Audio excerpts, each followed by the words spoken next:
Thank you, Jesus. Amen. موت أفنى يكونن thank you Jesus نبلس. Let's go boy. Amen. سك thank you Jesus بلو. بمردا thank you Lord Jesus بلو. Hallelujah Jesus. تمسجن. كبرنا تعبسم كايخون. ملخنا سمي مسجن. Thank you. Hallelujah. سلام كريستوسنا أخذكم يخون.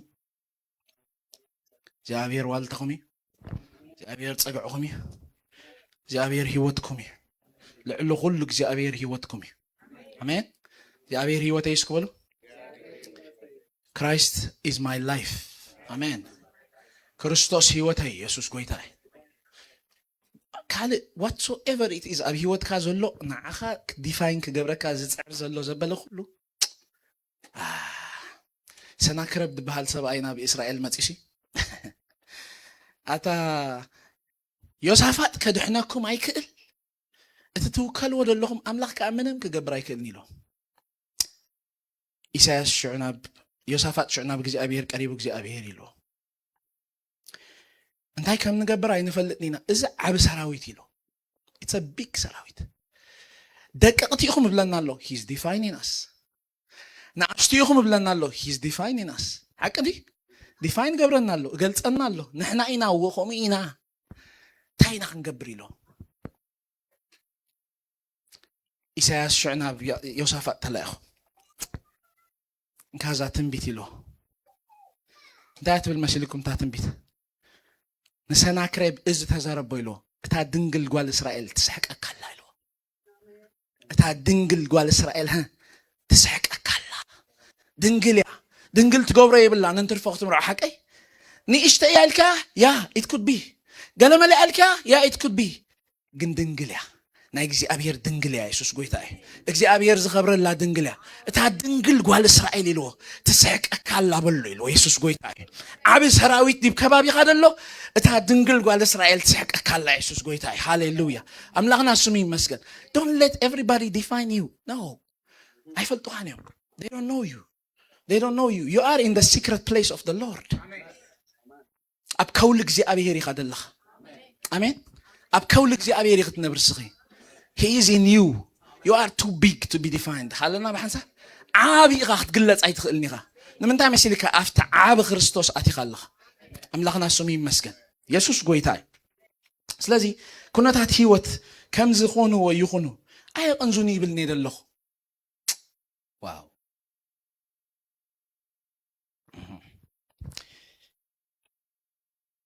ኢየሱስ ጎይታዬ ኣይቕንዙኒ ይኮነን it's painful ኣናብሩኻት ሓዋተይ but the word is true ተቓል ግን ሓቂ ኣሜን ሕጂ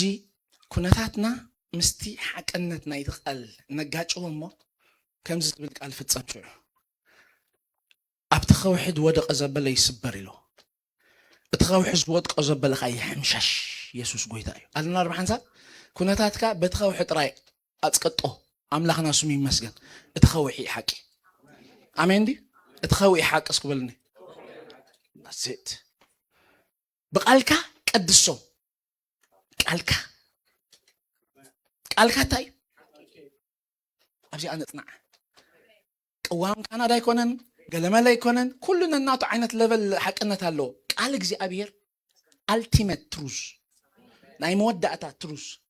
supreme truth that's it ካው ሓሊፍካ የለን ተወዲያ ኣለና ብሩኻት ኣሕዋተይ ቃልካ እንታይ ኦያ ካዱና ማሐሳ ቃልካ እዩ ሓቂ ብቃልካ እንታይ ግበሮ ቀድሶ ቃሉ እዩ ዝቅድስ ቃሉ እዩ ሓቂ ብቃል ተተቀዲስካ ካልእ ዝኸስስ የለን ኣምላኽና ስሙ ይመስገን ኢየሱስ ጎይታ ስለዚ ኣብ ልበይ እግዚኣብሔር ድሕደሮ ቃል እንታ actually ግብረ ሐዋርያት ክጅምር ግብረ ሐዋርያት 24 ፍቅዲ 16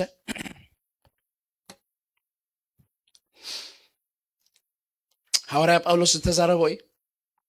ከምዚ ይብል ሓንቲ ላይን ከንብበ that's it ስለዚ ከዓ ኣብ ቅድመ ኣምላኽን ሰብን እንታ ዘይብሉ ሕልና ክህልወኒ ኩሉ ግዜ እጽዕር ኣለሁ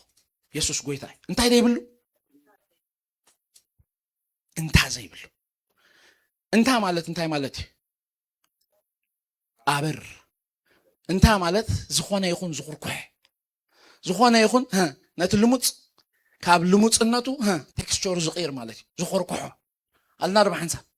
ويتانا يسوع كريستوس كزارب كله امارقوس بأملاخ امانو دبل الله حكي 20 11 20 4 3 كبابي 3 بأملاخ امانو بايون امانو بأملاخ امانو تبل الله امنت املاخ يهلكم يا تبل امنت املاخ يهلكم ማለት ታዩ ታይፕ ኦፍ ፌዝ ይዝምህር ደሎ በአምላኽ ምእማን ስለዚ ዘይኮነ ጉዳይ ይኮነ ዛርብ ንዓና ድብለኩም ደለኹ እመኑኒ ሓቂ ይዛርብ ደለኹ ልዕሊ ኩሉ ከዓ እምነት ኣምላኽ ከዓ ተሃልኹም እንታይ ማለት እዩ እምነት ኣምላኽ ተዛሪባ ተስልጥ ማለት እዩ አልና ማሕንሳብ እስኺ ተዛሪብከ ካብ ምስላጥ ወላ ሓንቲ ባሪየር የብልክም ብዘይካ ሓንቲ ጎይታ ከዓ ተዛሪብዋ ንዓ ኣብ መበል 25 ደው ኢልኩም ክትጸልዩ ከለኹም ድማ ኢሉ ምስ ሓውኻ ገለ እንታ እንተሊካ ኢሉ ጉዳይካ እንታይ ግበር ቅድም ዋይ ፌዝ በሓንቲ ነገር ብሎክ ትኸውን انت ابزلو وحدنا قالنا بحنسا ابزلو حزب بامنت حيال حزبي قالنا ربع حنسا تايدا نمن نخالد يزارب الله امين باخ امين بلو ندابل كده خصبخ فريز قال سلي حق نخالينا نزارب دلنا بسلم املاغنا سمي مسكن ابزلو حزبي بامنت حيال حزبي نخريستوس نتدير اخايو امينكا بسمو مزمور اوطيخا بسمو سبكات اوطيخا ايراخانكو اذ كله تجبر سنبت نابزغت مت بسمو ገንዘብካ ክትህብ بسمو ግዜኻ ክትህብ እንድሕር በቂዕካ ንዓይ ሓያል ኣማኒኻ ኣለና ዲና ማሕንሳ ካል የብልካንኮ ጌና ወስኽ ገለ አይ ነው ኣብዚ ኣመንፃ ካሎም ማዓንተ ኣማኒኻ ንዓይ ጎይታ እንታይ ልመሽልኩ ንሱ ሲበታ ዳሕሮይት ዘመን ኢሉ ባና ምስ መፀስ ባና እንታ ክገብር ኢሎ ተሰሎንቄ አይ ኢየሱስ ክግረሚ ኢየሱስ ተገርሞ ነገር የለን ሓንቲ አተገርሞ ደረ አኻንኽ ነስኻ አይ ትፈልጠንን ከነስኻ ምሳይ ካፍቶም 12 ነበርካ ካፍቶም 70 ነበርካ ካፍቶም 50 ነበርካ የት በአይ ተአምን ኢኻ there is no bigger surprise than this ኢየሱስ ጎይታ ካብዚ ዝዓብ ምግራም የለን ኢየሱስ ጎይታ ስለዚ don't underestimate yourself ገዛ ርእስኩም አትቀቁም አይትራዩ you are believers of the best caliber ኢየሱስ ጎይታ አልናልና ማሐንሳ the best caliber believers ካፍቲ ዝበለጸ ዘሎ ኢየሱስ ጎይታ አምላኽና ስሙ ይመስገን ዋይ ተዛመና ያሱ በይኑ እንኮ አምላኽ ስለዝኾነ በይኑ እንኮ አምላኽ ናይ ብዙሓት ዓይነት እምነታት አለው ሰባት ነው ናህና ጥራይ ህያው እምነት አምላኽና ስሙ ይመስገን አለና ማሐንሳ ናተያ ህያው እምነት ናትከ ህያው እምነት ሪዛልት ዘለዎ እምነት ናትከ ትብል እሞ ይኸውን ተሐስብ እሞ ይቀውም ናትካ ጥራይ ኢየሱስ ጎይታ ናይ መን ካለ አሎ የለን ሃሌሉያ አምላኽና ስሙ ይመስገን እሞኻ ተስፋ ኣለዋ ናትን አምኖ ክንሪኤ ኢና ሱን ገጽ በገጽ ክንሪኤ ኢና ኢየሱስ ጎይታ ክንሓቅፎ ኢና ሃሌሉያ ኢየሱስ ጎይታ ሃሌሉያ ጂሰስ ሃሌሉያ ኦ አርዑት ተላዕል ኢየሱስ ጎይታ I feel laughing hallelujah thank you Jesus ስለዚህ ሓደ ንእሽተይ መቅደም ክገብር ደሊ ኢየሱስ ጎይታ ወይ ካ ኢንትሮዳክሽን ብዙሕ ግዜ መቸም ተስተባህሉ ትኾኑ ኢኹም ኣነ ኣቋጻጽራት በሃል ነገር ልፈቴ ብዙሕ ግዜ ቃደልዕላ ሆፍሊ ትዝክርዎ ትኾኑ ተዘይዘኪርኩም ወላ መዘክረኩም ኢየሱስ ጎይታ ኣቋጻጽራ ዝበሃል ኣገዳሲ ኣምላኽና ስሙ ይመስገን ኣቋጻጽራና ክስተኻኸል ኣለዎ ኣነ ሓደ ወፍሪ ሒዘ ኣለኹ እንታይ እቲ ወፍሪ ቀተልኩምኒ በቃ ቤት ኣምላኽ ምስቲ ሓሳብ ኣምላኽ ኣላይን ክትከውን ኣለዋ ናይ ምስትኽኻል ወፍሪ ሒዝና ኣለና ኢየሱስ ጎይታ ኣሜን ንምንታይ መሲልኩም ሳምታይምስ ኣብዚ ንሪኣ ርእስና ምስ ተቓልካ በዚ ከምዚ ሃይወይ ክልተ በበይኑ ዝኸይድ ከምዚ እንዳተባሃልካ ትኸይድ ሎማ ዓንቲ ግን መርጂን ኣሎ ኢየሱስ ጎይታ ኣሜን we will merge in one highway ኣምላኽና ስሙ ይመስገን ምስኡኹን ጎይና ብኡኹን ጎይና ናብኡኹን ጎይና ኢየሱስ ጎይታ ኣምላኽና ስሙ ይመስገን ስለዚ ኣቆጻጽራ ግን ኣገዳሲ because ብዙሕ ግዜ ኣብ ርእስና ዓበይቲኦም ኢልና ንሓስቦም በቃ ኣብ ርእስና ከበድቲ ነገራት እዮም ኢልና ንሓስቦም in real life after definition na እግዚአብሔር መስመጽኻ they are small sometimes ka የለውን ወይ አልና በሐንሳ እግዚአብሔር ሓደ ነገር ሓሲብልካ ከሎ በቆጻጽራኻ ኣመኻኝነት ኣብ ዝኽትርከብ ትኽእል ኢኻ በቆጻጽራኻ ምኽንያት ከዓ መንፈሳዊ ዓለም መልስ ክበካ ክእል which is I don't like ኣምላኽና ስሙ ይመስገን ናብ ሓደ ሓሳብ ክወስደኩም ኢሳይያስ 30:15 ኢሳይያስ 30:15 ባዕለይ ከንብበ أستبليهم እግዚአብሔር እትና እስራኤል ቅዱስ ከምዚ ኢሉ አሎ ቃል እግዚአብሔር ልወጥ ዲ ምስተዛረበ ሓንቲ ዳ ንሱ በለ ኾነ አዘዘ ቆመዲ አዊና ንኣምን ምሽ ራይብዚ ብምምላስኩምን ብምህዳእኩምን ክትድሕኑ ኢኹም ሓይልኹም ኣብ ህድኣትን ኣብ ምውካልን ክኸውን እዩ ግናኸ ይእበዩ ኣምላኽ እንዲ ተተዛሪቡ ይኸውን ኖ بدحر إذا اللغة صلوا نسخات كمون عايفالنان بفراس ده أنا هدم بدحر هذا اللام بوا حواتي أين برن أب كده أملاخ أب حسب أملاخ أين برن كهدمو اتقال بمهدا أكمن بموكالكمن حيلهم كخوني إذا بلام دلو أبزغت هادو يخم كتوكل يخم حيلهم كأشخي بلام الله أين برن كال كفال نايجزي أبي يرزرب أين برن كال النار بحنسا وديو 4 نطبي يجرلو it's a statement of fact እግዚአብሔር ምስበለ ተፈጽሙ ማለት حقين ده እዞም ሰባት እዚአቶም ኖ ደሃና ይንደልኒና ኢሎ as a matter of fact ምህዳም ጥራይ ደይኮነ እስከ ሰሊሕ ወይ ቀጽላ በፍራስ ዳና ሐድም ስለዚህ ሐድሙ ይሁን አፈጣናት አፍራስቃ ክንቅመጥ ይናበልኩም ስለዚህ እቶም ዝሰብሁም ፈጣናት ከሆነ አለና ዲና ብረኸት ሓወተ ሓደ ጸላእ ኣሎ ካብኡ ከህዳእኩም የብሎም ኣሎ አለና ብረኸት ሓወተ ሓደ ጸላእ ኣሎ ካብኡ ከህዳእኩም ይብሎም ኣሎ ሓደ ተስፋ ይበኩም ኣለኹ በዚ ተስፋ እዚ ከም መልእኽ ክትጸንዑ ኢኹም ይብሎም ኣሎ ምንም ዘፍርሃኩም የለን ይብሎም ኣሎ ኖ ንፍልጠትካ ካብ ምቁፃር ነዚኣቶም ምርኣይ ይሕሸና ብልሎ ጽቡቕ እምበኣርካ ጓይኹም እዮም ألنا نبرخت حواتي دليهم كتادمو هو صبق تمزو غوايهم كفتنيو ألنا نبرخت حواتي إذا منفساو حقي እግዚአብሔር ስለዚህ ጨካና ይኮነንኩም ኢሉ እግዚአብሔር ስለ እስራኤል ድንጋጽ አለው መንፈሳው ሕግንኩም ከምቲ ዝቆጸርካዮ ኮሚ ኻትረክብ ኣብ መንፈሳው ሕጊ አልና ደብሩኻት حواتي ስለዚህ ሎማ አንቲ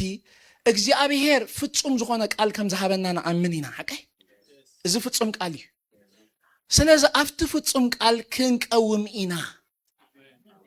with no prejudice with no compromise they will نخال نجار أبجمت بزي التوا أنتي مقول بزي كنا تحسسبا نتقال كنت أمتينا the truth صلاة خاي يخبوا له whatever بزعبات صلاة الديل كنجورينا دحر صلاة خاي يخبوا هالله الكاريخة تحسب يخبوا من حالهم كبال عختر أميخا انت زي كوين እግዚአብሔር ይተሐመየሉ ሱልካ ተጠወል አና ይሉ ምእንቲ ርእሰይ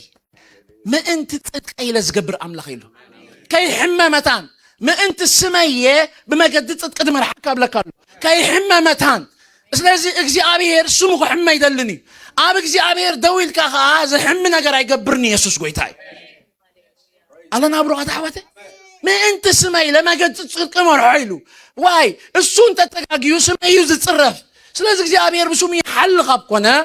ለማ አንተ ቃሉ ደውን በልሞ ንመንት ቃሉ ይሉ ዝገብሮ ክንሪኢና ኢየሱስ ጎይታይ አምላኽና ስሙ ይመስገን አሜን ስለዚህ ብላለሁ ሲ ፍጹም ቃል ይበኩሜ ፍጹም ቃል ይበክ ይሐፍተይ ፍጹም ተስፋ ይበክ ይሐወይ የት ካልእ ትመዝነሎ ኃይል ኻልኦት ትመዝን ማዕበላት ትመዝን ገለመለታት ትመዝን ናይ ካናዳ ኢኮኖሚ ትመዝን ናይ ገልጠምጠም ትመዝን ናይ ጽባሕ ሸቅሎት ትመዝን أنا قبل لك هاللغو كلهم زيهم على تزنبروسي إيه هيبكا حبي يكون كون قال هيبكا الصوم كي رأيني يكون كون قال هيبكا لحن زي أحزامه كم قال فحنتي لهنا أبعد لنا الرخاب تدي كوين أيكونن أبكر متسأل عتيسك بدني ما أدي تسرع عليه النار أيو خلوه إن هدم كيكون كان تبلع أتوم تفرهم دلها النار أيون خلوه سيها كتبلعها أبكر متسألات خايد سرع مع الدخا أملاغنا سمين مسجد ده الشغلو دي متيرك እግዚአብሔር ኮብጉናታት አይሻቀልኒ ሃሌሉያ ቁልፉ ቁዕጡዩ ቁልፉ ዕጡቅ ይታሰብ አምላኽና ስሙ ይመስገን አምላኽ እቶም ቁልፎም ዕጡቃት ድማ ኢየሱስ ጎይታይ እቲ ቁልፍ ተዓጥቅስ ከምቲ ቁልፍ ትፈታሕ አይዛረብ ኢሉ ኢየሱስ ጎይታይ ኖ ቁልፉ ዕጡቅ እግዚአብሔር بزبلو زي التعس هاليلويا كناتات عشقيل وندحريت دهونا يخون دايبل أملاخ كويتا أملاخنا سمي مسجن كابسكت وطينا نضحك نحاجو قال ينددن اللون دي قندحنا تقلت راين حاجو يسوس قويتا تأكشن قال دحنا ترف يسوس قويتا أملاخنا سمي ما أنا تقال كنت حزيز دل يسوس قويتا let's forget everything else جيمناستيكنا on the side اتحق بينو جيمناستيك يسوس قويتا أملاخنا سمي اتو بي يا كاتو زامادي اتقال بينو خواسا وسكا قبوي تسب هاليلويا حاغوسكا بقى ليخون هاليلويا كانسر شي أخفسس كاللوغ تريخا حاغوسكا بقى ليخون مور إسحمام كبر كاللوغ تريخا يسوس قويتا حاغوسكا تراي بقو يخون كالا يتأمت انت يدبل دولو زحوبل هاليلويا مزازو خاو مزازو يسوس قويتا أملاخنا سمين مسجن قال لنا أبرغة حوات سلازي إذن ريقضا لنا حجين تايد مهرنا دولو انت يلكمني اندحر رايو معرق اندي سيريس مغانو خزارب سلازولوغي إبراهيم عسرت حد تخيطكم بزعبا سارة ختن بوبيخم تسوكي دحان صحافو انبر دحاك نرينا جن سارة خمزيلا سارة دمايلا أبت إرغانا قزي سيلو سقا أخير آياتو تدخام ناي سقا أخير آياتوس نتي تسفى زهابا أملاخ سبسب في الردي مالتي بإنجلس لكم زبطوا أتركم she judged him trustworthy who gave her the promise she judged him فريداتو أموني لا سلزقوت أردتو مالتي أموني لا قوت إراتو it doesn't matter أبراهام كمي مدل دالو ننات كي أختلعل قد دايك أختلعل شو أميني يمتع أنا أمينة تدالي اللغوي أمون جيرا سلزقوت أردتو قنب لك اللغو إذا أسل زغونت أملاخ تشفوخ فتنا اللاس متي واي أموني نعاء ناقور بيتها قد ساني نعاء جن أموني نعاء كوي أمون بزحوك زي كوا شكرنا انتاي موان تفطريهم بمعبال اللي ندخدنا كوي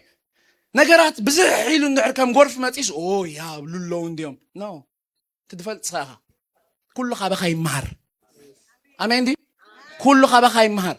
منفس قدوس زاكل رزين سبحيسكا كاب كالوت كتمهار اللي بغاي تخفت السو ممهر كاي على نار بحنسا كاب كالوت ايكونوميست كتمهار غزي خاي توسد السو ممهر كاي مساخالو نتقنع من قد زبله زريكا بعينتو زما بحق زمر حكا غزي ابير نسي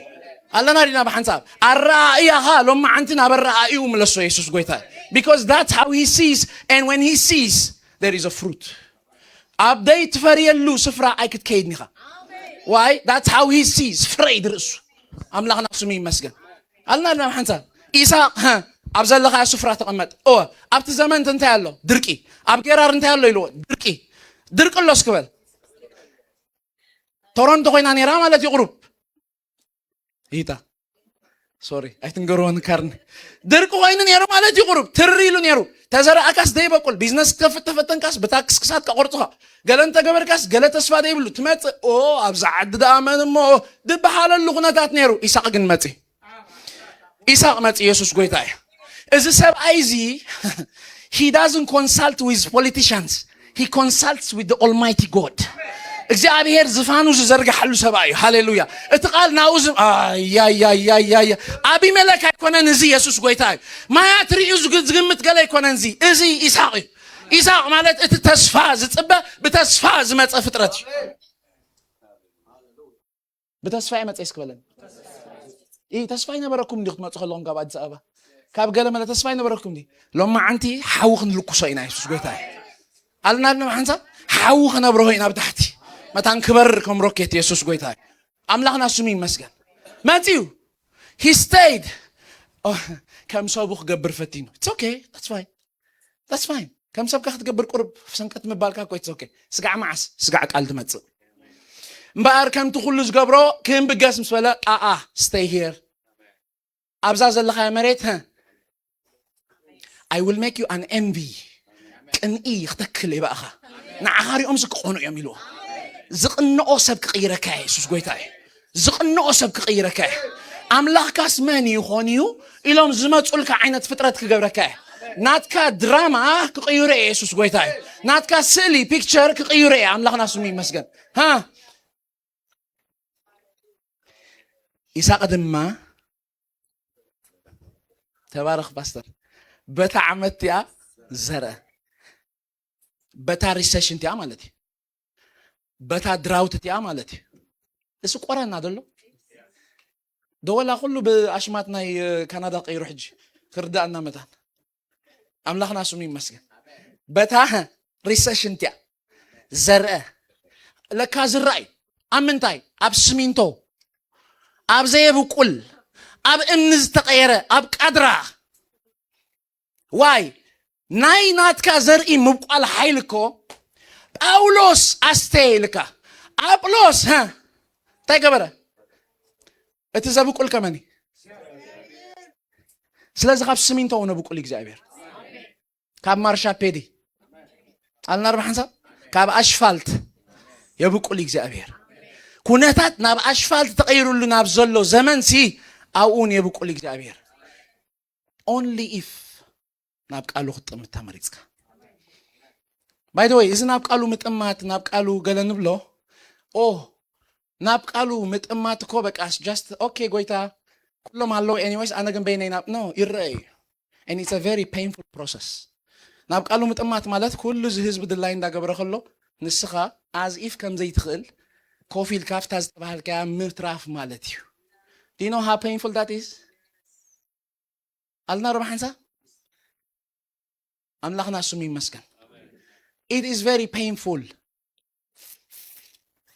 ከም ሰበይ ሓደ መዓልቲ በዚ ኪችነር እንጌራ አሎ ተባሂለ አምላኽና ስሙ ይመስገን ወል ካብ ውሽጥ ኻኻ ትምስክር ታይዳም ታዘላ ያሰላ አምላኽና ስሙ ይመስገን ስለዚህ ተባሂለ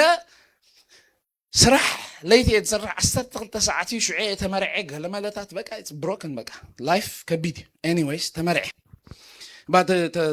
በቃ خبገስ ተባሂለ እቲ ቡኡ ዘሎ ሓው ከዓ ማናጀር ዶ ገለ ረኺቡ ገለ ዓይነት ስራሕ ይፈጢሩ ዋ ሙስዳ የወናውን በቃ ተባሂለ ሰበይታይ ባሪኻትኒ አቡአን አዲያን ባሪኹም አብጆን ካዘሉ ሁሉ ሓውኻ ባድላይ ሒዘ ንስራሕ ከይደ እዛ ካን ጽባሕቱ ከይደ ኢንተርቪው ከአቱ ገለ ሁዳ ኳይ ባድላይ ከይደ ስራሕ ሓዲረስ ቡ ገረ ከይድ ንኪችነሪ ነዛ ትኬት ከዕድጋት ተበልኩ እንዳራኹ ኢደስ ፓራላይዝ ኮይን እንታይ ድኸውን ደለኹ ከዕድጋ ኦንላይን ኮይ ትኬት ናይ ባስ እንታይ ድኸውን ደለኹ ሎማ ዓቢ everything shut down ሰለሓዊ trust me ከም ጋራጅ ኣብ ቅድመ ይተዓጽ ትፈልጥ እንታይ ድኸውን ደለኹ ቀጥቀጥ it was a fight of the life በቃ ናይ ህይወት ውግብ አነ ገዛ ገለ ነገር ተዓጽዩ ኩሉ አካላቴ ኩንታል ተቀይሩ አዳወይ አይሰርሕ ርእሴ ይሐስብ it was shut down አብቀን ወይ ተዘረበኩም ደሎ ፓስተር ይነር ሽዑ ዙሪያ ፓስተር ይድፈል you know ሽዑ I know what it's okay after ስራሕ ከይደ ክገብረ ኢለ ስራሕ ኮምፒውተር ገለ መለኝ ሒዘ ከይደ ገዚያ كليك جرا جزئيا ناي 30 قرش تكيت اي ترسعنا على ما يكل تناويص رئسي اكل لبي ربشا سلامي تغفيفو I don't know what happened I think قرب درجه سيقول اتي قبل قلي because كل ነገር يتناويص everything in a matter of one day ناي حنت معلت ጉዳይ ዘረውኩም ደለኹ ሽዑ you know what ቆይታ انا እኮ በቃ حتى انت يقدل دل خيليو stay here انا مسخخون يلني ابي ابزيا هو ما عندي خابزه ازيا تحيش نبرت تورنتا ግን ሽዑውን ጽبقاي نبرت ካብዚያ no stay here do you know how painful it is ንገዛኻ ክትከይድ ቶም ዝባረኹኻ ክሪኡኻ ንዖም ክትገልጸሎም ክትፍትን ንሳቶም are you not ከትካ ዲኻ ስሒትካ ክብልኻ do you know ማዕረኽ እንደይ ቃንዛ ኣሎ دحلفه تراي دفلطه لو مغن يحلو اي حلو خن حلفوينا قالنا لنا محنساب because that's the only way to victory نا عوت منقد حنتيا مئزاز تبهال يسوس قويتاي that's it هو سبات كسحوق خيام ايه كسحوق خيام لك الله trust me كسحوق خيام سيقومنيو سو غير غزاي نو قدم كزاربالن نتا ماناجر تليفونات تدويلي كونكشنات تفطري سو دويله ليت مدرس ساعه 5 I am sorry message is good for the answer I don't know how to explain but I can't come bye كابا غيت قصل زربا وا تخبل يلن زرباون كيلكاونا يوصني شعونا تحوق أخلصلن أيدو سؤال علني شعليتي حمشي سلام كولومبا حوي كمل لها أي تحزل لي قويت هاي تخيدي لني I hope تردأك تخون كيم كي تقصل كابا سخا سامعوا أيدو ولا اللي أملا خباركم نعم من كيدو مسيلكم نابزا بقدامي نعين نديف حوين حفتنا أزيا عبي حفتنا أدبلنا أبز ما تستفلتنا ترعيش حفتنا نابا أخيدو أوياتنا برسا داويد سي أملاخي لنرو أي كإلني خمات صدو إليني رغما أملاخي لنرو أي كإلني خمات إلني كومو الغلو دي يلوا أول لو سوخ أبو خومي إزمالا لسكدو فويلاتا أملاخنا سمي مسجد أول قال له بخومي إزمالا لسيتو كي let him be lato and ever since then كيدا I stopped نبيت سبيك قلت الله مالني لو أمك قال لي لحن زغون كذهب كه تقبله أبونا دنقنا له فتيمو منابي كبلو يوم بزامر دازيا Is it painful كبلكم إليه It is يسوع سي نقال أزار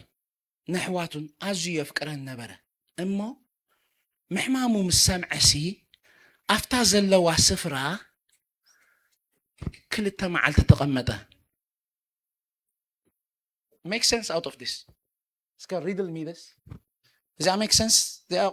قرب الله زي how أنا حميمة سايت مثلا نشع معلتي the very same day محمامو مسامعس أفتاز اللوا ها أملاخ ناس مين مسكن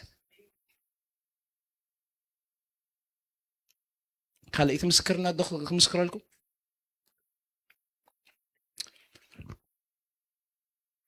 يديدي أودي تتصعيرو أب أي سيو قديفنا إنا وزينا مستحرسة أي سيو قديفنا بقى ليستاني حمامات يوم عملنا زلو تلو أوكي anyways حرايلنا وزينا it's very hard سبيت بزي ودخت وتصاب هوسبيتال she broke down I broke down كلنا أعطينا جزانا كوفيلنا خلنا مسجلة ما حاجة تعرف تدويلني توتسعي لمني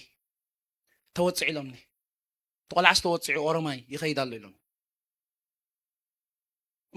انت يا أخ قبر اليوم like فاعل نقول له انت يا أخ قبر مالتي دلني له نعم وانا بهامبر كاب هامبر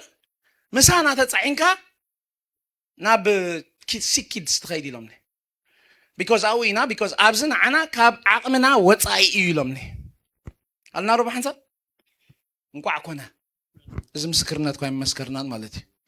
كاب عقمنا وتصايلهم حرايله ماكينه تسقيله يخيد الله توم فاميلو كلاتهم تشاو تشاو اليوم يخيد الله لو انت ترف دحان تباهيلو بيكوز كيملس خلي تقلع او غاز قرد تسبره سلازو دحان غون تباهيل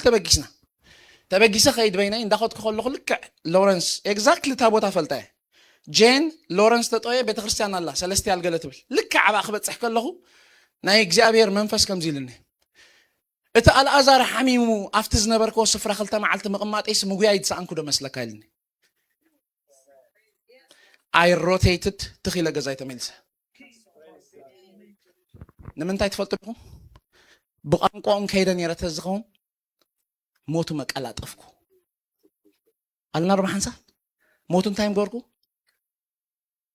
ሕጂ ገሌኻትኩም ጨካኒ ኻኽትሉኒኩም እሳውን ፓርት ናይታም እዛዚያ ታይም ክገብር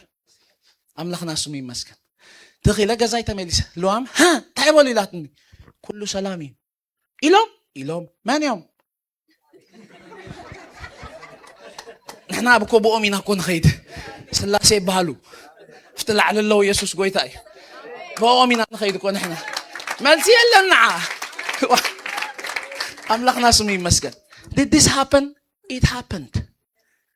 املاخ متان كحمي يلو انت تحمي لي لكن عزيزي let us obey amen مسكرنا تحسك خدمتي خشوع املاخنا سمي مسكن we went back the next day painful again اتويلنا دنبر كبو يخايلومني انا سليت ايت بلازا سلي كوين بلوخا فريهم ابو يخصخص بلوخا نعي جندن دينوم دقيقه لهم دنبر كبو يخايلومني وابو ابي لوندو قدا ودنا نغورنا أفتي عنه لخمي كوينو با كافتز نبرة إكستريم لتعي we know thank you جزانا خيرنا يسوع قويتاي أملاخنا سمي مسجن بفرهين ننقاسق أسنينا أمين بدمتينا ننقاسقس دمتي voice word هاليلويا أملاخنا سمي مسجن يسوع قويتاي إذا كله نخدم انتينا نبل دلنا أقوى أسرعنا نستخخل أمين أملاخ انتي لوا سبريم أملاخ تودع كهلا أي تقولوا من البات كستون سبي خواني رب قدامي اتحدوني لواني no الله ده إلا ناوي تودع نمزازنو هيوت ناسي ويكا كريستوس سيها كانونا ناي هيوتنا نقبره ممزني هيوتنا نقبره نشيت ممزني عي ممزنينا ناتي وتسيت هيوت مسكالون مماتون متنشون معراقون أبزفان أملاخ مقماتوني توديو خابزي يبلين كالا أي مغاني تحدى مغاني قدامي مغاني سالتاي أي قد سنني نعي if the word tells me so then it must be so أملاخنا سمي مسك أمين يسوع قويتا هو أريقو له أكلات هو نأملاخ قلنا تتسفى ذهبها أمون جيراها قطيراتو تالكي أغاتو قطرو تالكي أغاتو قطريو تالكي أغاتو قطرو السيودي تالكي أغاتو قطرو قطر نمبر أموني بلن نمبر نجاراتكو يلنجن يا أمونيو أملاخنا سمي مسجد يسوع قويتاي listen sometimes أتي أبا أملاخ زلنا تبعت أتي أبا أملاخ دلنا درغيت ناب gifts كده فأناي الله ناب حنسا ناب منفسا وهبتات كده فأناي الله ناب رغات حواتي نمن داي ماشي لكم اجزي أبي هير كومز بالتعفي يلن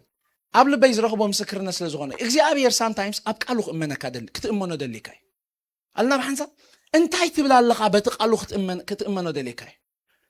before he entrusts you gifts الله ما حنسب not that يلونا يكونن الله أبنفس وقفكم مهبت الله موتصوي جن تبعت حتتي تبعت أبقى الأملاك دو بمبال ترايز فلت زوجة الله بروحه حوادث أبقى الأملاك طيب مقبل دو بمبال أبقى الأملاك يخات تبعت كتري أبقى اللي تبعت كيرني إذا دلنا يوك إلس هارب أولس كم زبالو أب إفسون شديشة إذا نايك ألات منها نايدانا قلنا ناي سلفن كل سايكونا it's a spiritual warfare إذا ما لتك أوت إنا ولو ما علتمش منافق نتصفى عنو علمات يكونن لايفنا إيوها تبارك أملاخنا سمي مسكن let me go to the next step هجي أملاخنا استمسكن يخون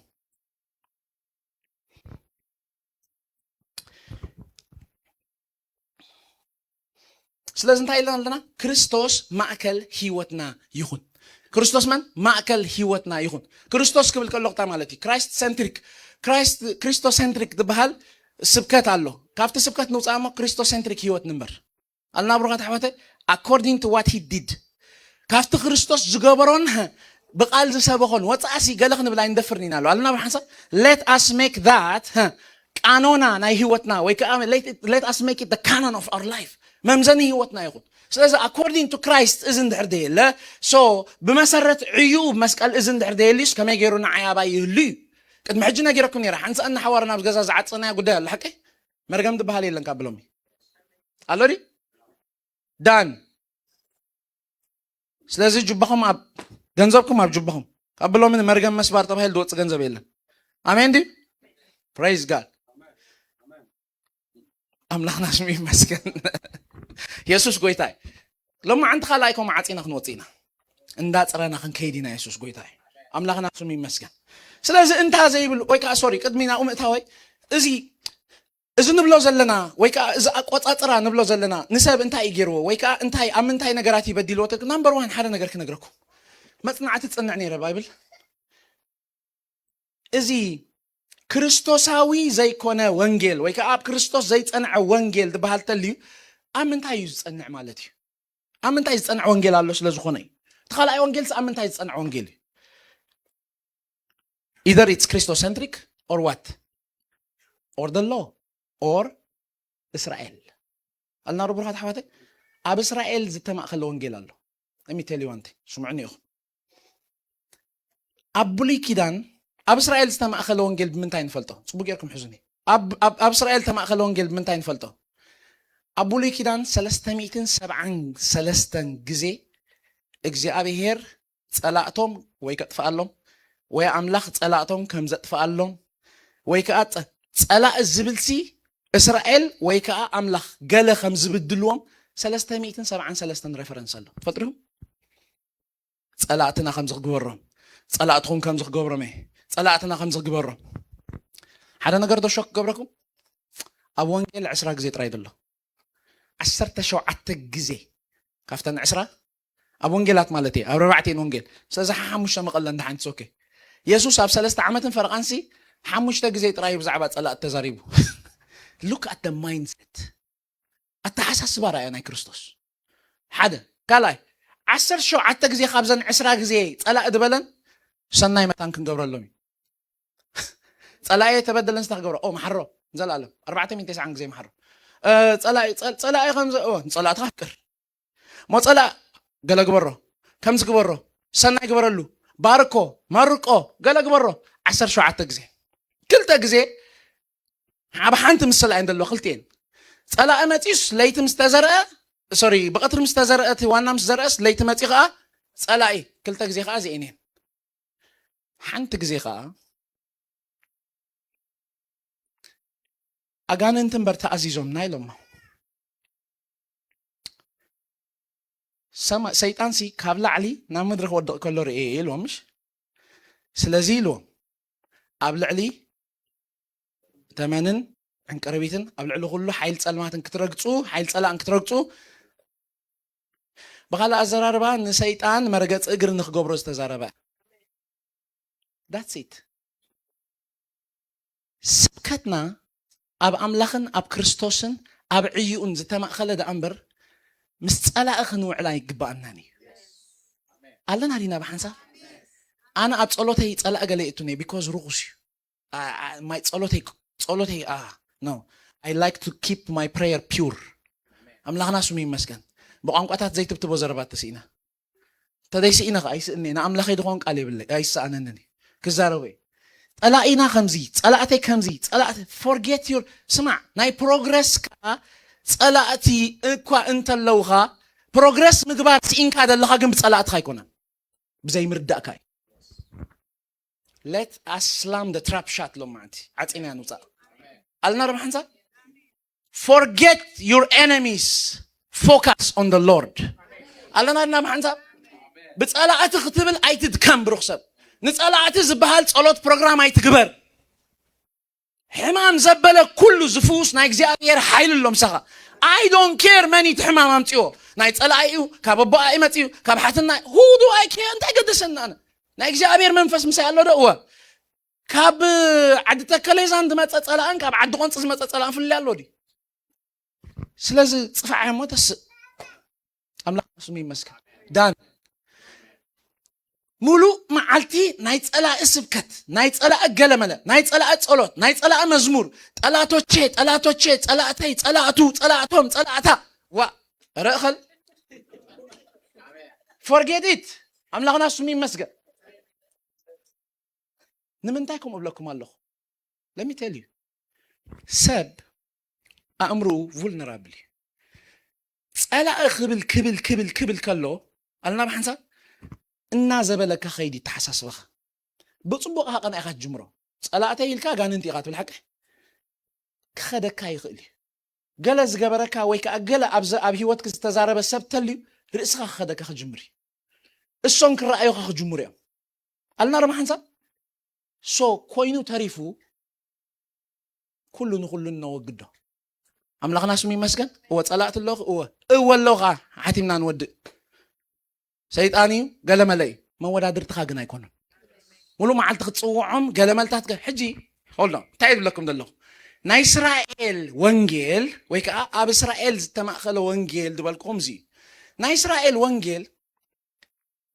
ኣብ ማእከል ብዙሓት ሓንቲ ሃገር እያ ኣለና ብሓንሳ ሓንቲ ሃገር ኣብ ማእከል ካልኦትታይ ስለዚ እግዚኣብሔር ብምንታይ እዩ ናይ እስራኤል ዝኸብር ተይልካኒ ልዕሊ ኩለን ክትከውን ገዛኢት ኩለን ክትከውን ኣለና ብሓንሳብ ቅድሚ ኩላቶም ክትከውን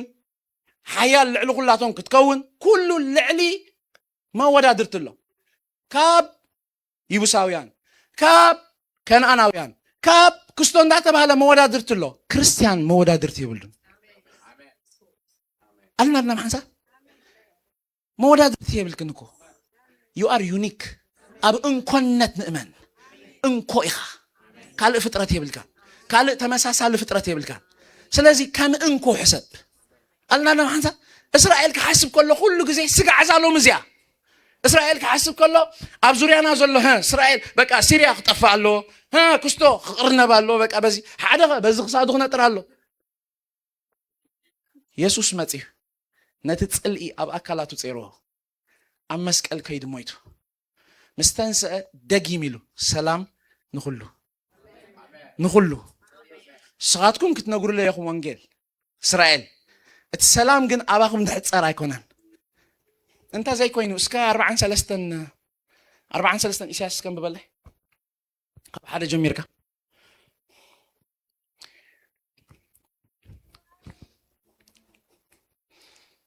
مسكرناتي نابزحنا اللمبر تمرتاوي سبكات سلازغنا بليز تدخيلكم تصحفوا ويقال النوت وصدوا ويسانتين 4 سلستن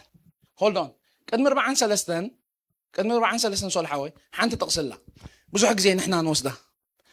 مزمور داويد 9 حدنا مزمور داويد 9 حدنا حانت غفتن دبلا شحب قدميغا الف دما بيمانك خودكم اوكي أبغى جن ها مستأرسي عند أتاخد قبريها مستأرسي عن طريقة أنا مستأرسي عن كريدة لنا دينا واي كريستوس مويت اللومي by the way من مو هانون دوتم رشي أنك نزارب 4 سلستن تزارب إيش 4 سلستن الجيجنا أتا يعقوب تزفت أركا أتا إسرائيل دما تزدقونك እግዚአብሔር ከምዚ ይብል ተበጀካ እሞ አይትፍራ ብስምካ ጸዋዕኹኻ ንስኻ ናተይኻ አሜን ቀጽል ብማያት ምስ እትሐልፍ hold on እዛ ናተይኻ ትብል ደላሪኹም ኣለኹ ንገዛ ርእስ ሓደገኛ ፍሬዛ ናተይኻ ማለት ካልኦት ናተይ አይኮኑን ማለት አልናር ማሐንሳ እዚ ጽቡቅ የሪ ይረዳና ሎ ማዓንቲ that's why ህይወትካ አቡሊ ኪዳን ክትምስርቶ ደይትኽል ከአቡሊ ኪዳን ጥቅስታት አንጽኻ ክትተኸሳይ ትኽእልኒኻ because ጽልኢ እሱ it's the hatred that's why ኢየሱስ መጺ ተኸብሮ ነይሮ መሲካ ክፍጽሞ በለኒ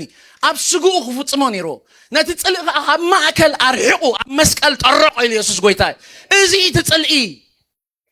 ነዝንዳ ጸዋካ ጸላእትና ክትብል ኣይትውዓል እዚ ትጽልኢ once and for all am መስቀል ሰቂል ወይ ኢየሱስ ጎይታይ praise be to Jesus hallelujah ቀጽለለይ ክሰምዑ ኣለዎም ኣብ ሃገር ኣላ ተጻሒፋ ንኹላህና ትውክል ቀጽል ብማያት ምስ እትሐልፍ ምሳኻ ኸውኔ ብውሕዝ ምስ እትሳገር ከዓ ኣይከጥሕለካን እዩ ብሓዊ ምስ ትኸይድ ኣይክትነድድን ኢኻ ሓልሓልታውን ኣይክሕሙኸካን እዩ ኣነ እግዚአብሔር ኣምላክካ እቲ ናይ እስራኤል ቅዱስ መድኃኒኻ እሞ ንግብፂ በጃኻ ንኢትዮጵያን ሳባን ኣብ ክንዳኻ ሆ ሓንሳብ እንታይ ኢልካ ንመን ንግብፂ በጃኻ ንኢትዮጵያን ሳባን ኣብ ክንዳኻ ኣሕለፍኩ ይሕጉስ ዲዚ ገሊና ኮን ተቕሶ ኢና ንግብፂ በጃኻ ንኢትዮጵያ that's you ንገዛ ርእስኻ ትሽንክር ኣለኻ ፍቲ አልናና ማሐንሳ ንግብፂ በጃኻ ንኢትዮጵያን ሳባን ከዓ ኣብ ክንዳኻ ኖ ሽዑ ቀጽል እዚ ዝኾነይ ስማዕ ብድሕሪ ኣብ ኤንተይ ብሉፅን ክቡርን ስለ ዝኾንካን ስለ ዘፍቀርኩኻን ኣብ ክንዳኻ ሰባት ኣብ ክንዲ ህይወትካ ድማ ህዝብታት ክህብ hold on now go ናብ ኢሳያስ 60 ኺደለይ ሓደ ነገር ክነግረኩም ምስጢር ሎ ማዓንቲ ሒዝኩም ክትከዱ ገሊኦም ትንቢታት ኣለው ኣብ ቃል ኣምላኽ ኢየሱስ ዝተኣመኖም ኣሜን ገሊኡ ክፋሎም ግን ኣብቲ ሰብነቱ ተዋሒጦም ዝተረፉሎም ፈልጡ ዲኹም ክእመኖም ዘይደለየ do you know why because he was the payment 60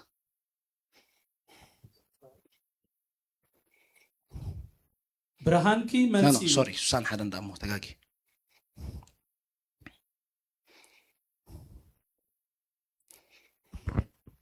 ንትሑታት ብስራት ከበስርሲ እግዚአብሔር ቀቢእኒ እሞ መንፈስ እግዚአብሔር አምላኽ ኣብ ልዕለይ እዩ yes ንስጉራት ልቢ ክዝንን ንምሩኻት ሓርነት ንእስራት ካ ምፍታሕ ክእውጅ ለዓኸኒ yes ዓመት ጸጋ እግዚአብሔርን መዓልትህን አምላኽን ክእውጅ ንሁሎም ሕዙና that's it ተኻለይቲ ጥቕስ ድገመለይ ዓመት ጸጋ እግዚአብሔርን መዓልትህን አምላኽን ክእውጅ hold on ጸጋ እግዚአብሔርን መዓልቲ ሕና አምላኽን ሉቃስ ከንብበልኩም እየ ኢየሱስ ትንቢተ ኢሳያስ ወሲዱ ከንብበሎ ምስ ጀመረ እዩ ስምዖ ሉቃስ 4:18 ንድኻታት ከበስሮም ስለ ዝቐብኣኒ መንፈስ እግዚአብሔር ኣብ ልዕለይ እዩ ንምሩኻት ክመልስ ንዕውራት ምርኣይ ንጉፋዓት ከኣምውፃእ ሓረ ኣለና ዶስ ጋዕባ ብሓንሳብ ምስታ ኢሳያስ ደላ ስምዑ ሕጂ ሕሪት ዓመት እግዚአብሔር እውን ክሰብኽ ለኣኸኒ ኣቤላታ መዓልትሕነ ኣቤላታ መዓልትሕነ ኢሉ ዶ ሰሊኸን ብብከሎ ኢሉ ዶ መዓልትሕነ ኣቤላታ መዓልትሕነ ሕጂ እቲ ሕነ ክፍደ ይኮነ እንድደልዮ ክፈድዮ ይመፅእ ዘሎ ክኸፍሎ ይመፅእ ዘሎ ኣለና ዲና ብሩኻት Jesus was the payment of that hatred ናይቲ ጽልእቲ ክፍያ ኢየሱስ ነይሩ እምበር ደው ክንብለሉ ዝተዋህበ ቃል ኣይኮነን ኣለና ብሓንሳብ ንፍልጠት ናይ ተዋሂቡ ነቲ ጽልእ መፅዩ ጠሪቆ ተወዲኣ ሰላም ንኹሉ ህዝቢ ሙሕጂ እስራኤል ወላ ሓንቲ የብላ ናብ ቅድሚ ኣምላኽ የብላ ናብ ኣምላኸይ ንኣምላኽኩምን ናብ ኣቦይን ዳን ወንጌል ንብዘሎ ዓለም ኣብፅሑ ንኹሉ ፍጥረት ስበኹ so that what እንታይ መታን ክኸውን እስራኤላውን ኣህዛብን ዝበሃል ጠፊኡሲ ሓደ ኣምላኽ ዝኸውን ሓድሽ ፍጥረት መታን ክህሉ there is one man in Christ ኣለና ዶ ብሓንሳብ ብሩኻት ኣሕዋተይ one man in Christ ዘገድስ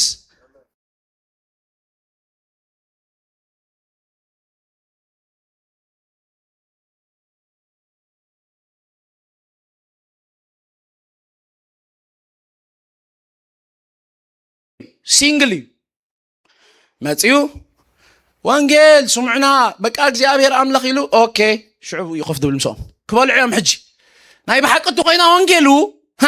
ምስኦም ክበልዕ ይበሉኒ ኣለና ዶ ብሓንሳብ ክትመፅያ ሽዑ ኖ ኣነ ሞ ወንጌል ኣሚነ እንዴ ምስኦም ክበልዕ እዩ ዓወታ ከዓ ጓል ኣላታ ከተመርዕዋ ደሌት ሞ ከመርዕዋ ዶ ነዚ ብሩኽ ሰብ ትብል እስራኤላዊ እያ እሞ እንታይ ደኣ ኖ ብክርስቶስ እንዲና ይምርዖ ኮፈላቡ ፍልልያ ኣለዎ እዚ ካባኻትኩም ሕጂ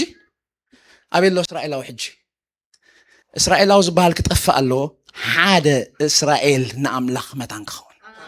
ሓደ ህዝቢ ኣምላኽ ማእታን ክኸውን እስራኤላውን ኣሕዛብን ተባሂሉ ጠፊኡስ one man in Christ ምሳኻ ይመፅእ ወንጌል ነገረካ ምሳኻ ይዳቐል ምሳኻ ይወልድ ምሳኻ ፓርት ናይ ኣካልካ ይኸውን ዳን ሓደ ክርስቶስ ይኸብር ኢየሱስ ጎይታ እዩ እቲ ልዕል ዝበለ ይውረድ ትሕት ዝበለ ድማ ልዕል ይበል እሞ ክብሪ ኣምላኽ ክሓልፍ ኢሉ ሃሌሉያ እዚ ወንጌል ኣምላኽና ስሙ ይመስገን ኢየሱስ ጎይታ እዩ ጸላእት ኣለኹም ዲኦም ኣትሊስት ነፍቅሮም ኢና ንሕና ነፍቅሮም ኢና ተልዮም ሳእ ንፍለጦም ጸላእ ካብ ደስቲኒ ኸትርፈ ክኽእል ኖ your mind will ኣምላኽና ስሙ ይመስገን your mind will ስለዚ ሎማ እንታ ደይብሉ ወይ ከዓ ነቐፋ ደይብሉ ሕልና ኢልና ኣለና ተመለስ መንደ ሕዋይ ተባረኽ ደወላ ውጥዕምካ እዩ ኢየሱስ ጎይታ ኣምላኽና እንታ ዘይብሉ እንታይ ኣለኹ ሕልና ራእዩ ሕጂ ብዙሕ ግዜ ኣብ ሰርክላት ናትና ትበሃል ዘረባ ኣላ ከነስተኻኽላ ዘለና ሎማዓንቲ ንስኻ እንታይ ሰይጣን ኣብ ሕልናና እናኸሰሰ ምንቅስቃስ ኸልኣና ንብል ሳምታይምስ በቃ እሱ ሕጂ ክንጎንሖ ኣለና ኺድ ካባይ ውፃእ ረሓቕ ገለ ንብሎ ገለመ ኦኬ ዳትስ ፋይን ቢብሊካሊ ትሩ ይኮነን ቃል ኣምላኽ እናንኣምን እስከ ቃል ኣምላኽ እናንኣምን it's not biblically true let me back تمليسة كجمرة لكم التاريخ ود أدم زبهال حسب قرب كقلت لكم ود እግዚአብሔር ود أملاخ سوري أدم كما جمرت مستفترة أب مبل كلتا كالاي معرف فقد شوعته እግዚአብሔር أملاخ انتاي لو يبلنا جنة إيدن جبرة مو بشانخ مبرق جنة جبرة أب أدما أقمت أو تبل دلاك قال سوم تبل ناي إبرايست ويك أنا يتقدم أي قانقا سوم تبل قانقا سوم مالت شوم مالتي شويمو مالتي الله ربحان شويمو سلازي آدم أب زفان جنة إيدن كقمت كله تقميت وطرا يكونن زبا موقعته بيكونن سرحلو شيمو اسكبلو سوم يعتبل تقال أوكي شومو مالتي حج مستشومة انت هاي دبلي تشومت تلكمني ودي أملاخ إذا أمنت كيدنا نريو أبلوك سالساي معرف كاب فقد 30 حدن سقع 30 شومت انت تلاقي يسوسي ودي يوسف مسلم نيره ودي ماتاتياس ودي خستو ندابل أمود داتام سبتحه ودي آدم ودي ماني أوكي ود أملاخ تبل دل حجي خاب أملاخ دوت مالت راي كونن ويكا خمزي ودي تيل ناس وي داوي دولدو مالت هاي كونن سلطان اللو أبلعلو غلو እግዚአብሔር ዝፈጠሮ አልና ربح حنسا أبت እግዚአብሔር ዝፈጠሮ دبل سلطان اللو صبغ غيركم حزني ازي أبولوجيتيكي بخلا أزر 4 باك أبيت قبرو دلو هنا تسكت كردانا متان حجي راي سيطان بمثل ثمن متي مساس حاتو قال أملاخ كذا قالوا نمن كم تزاربوا من نفلت نمبر 1 نعدم حكي تون سبيتي نمبر 8 نسيت أنغنا يزاربون واي تلكمني he did what he does best أتاليلو نتمنون تتكيمو جيرواتا قداي كلاتهم زياتهم كاب جنة إيدن كله يخلوا حدا جناب جنة إيدن تري منيزي شيطان كم يجرنا نفلت إيوب معرف كلته فقد حدا باستري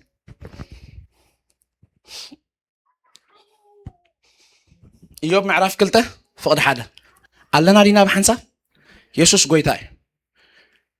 آمين ديو praise God كنا خا حدا معلتي توم دك أملاخ مسيهم أبكر مزيابهير قوم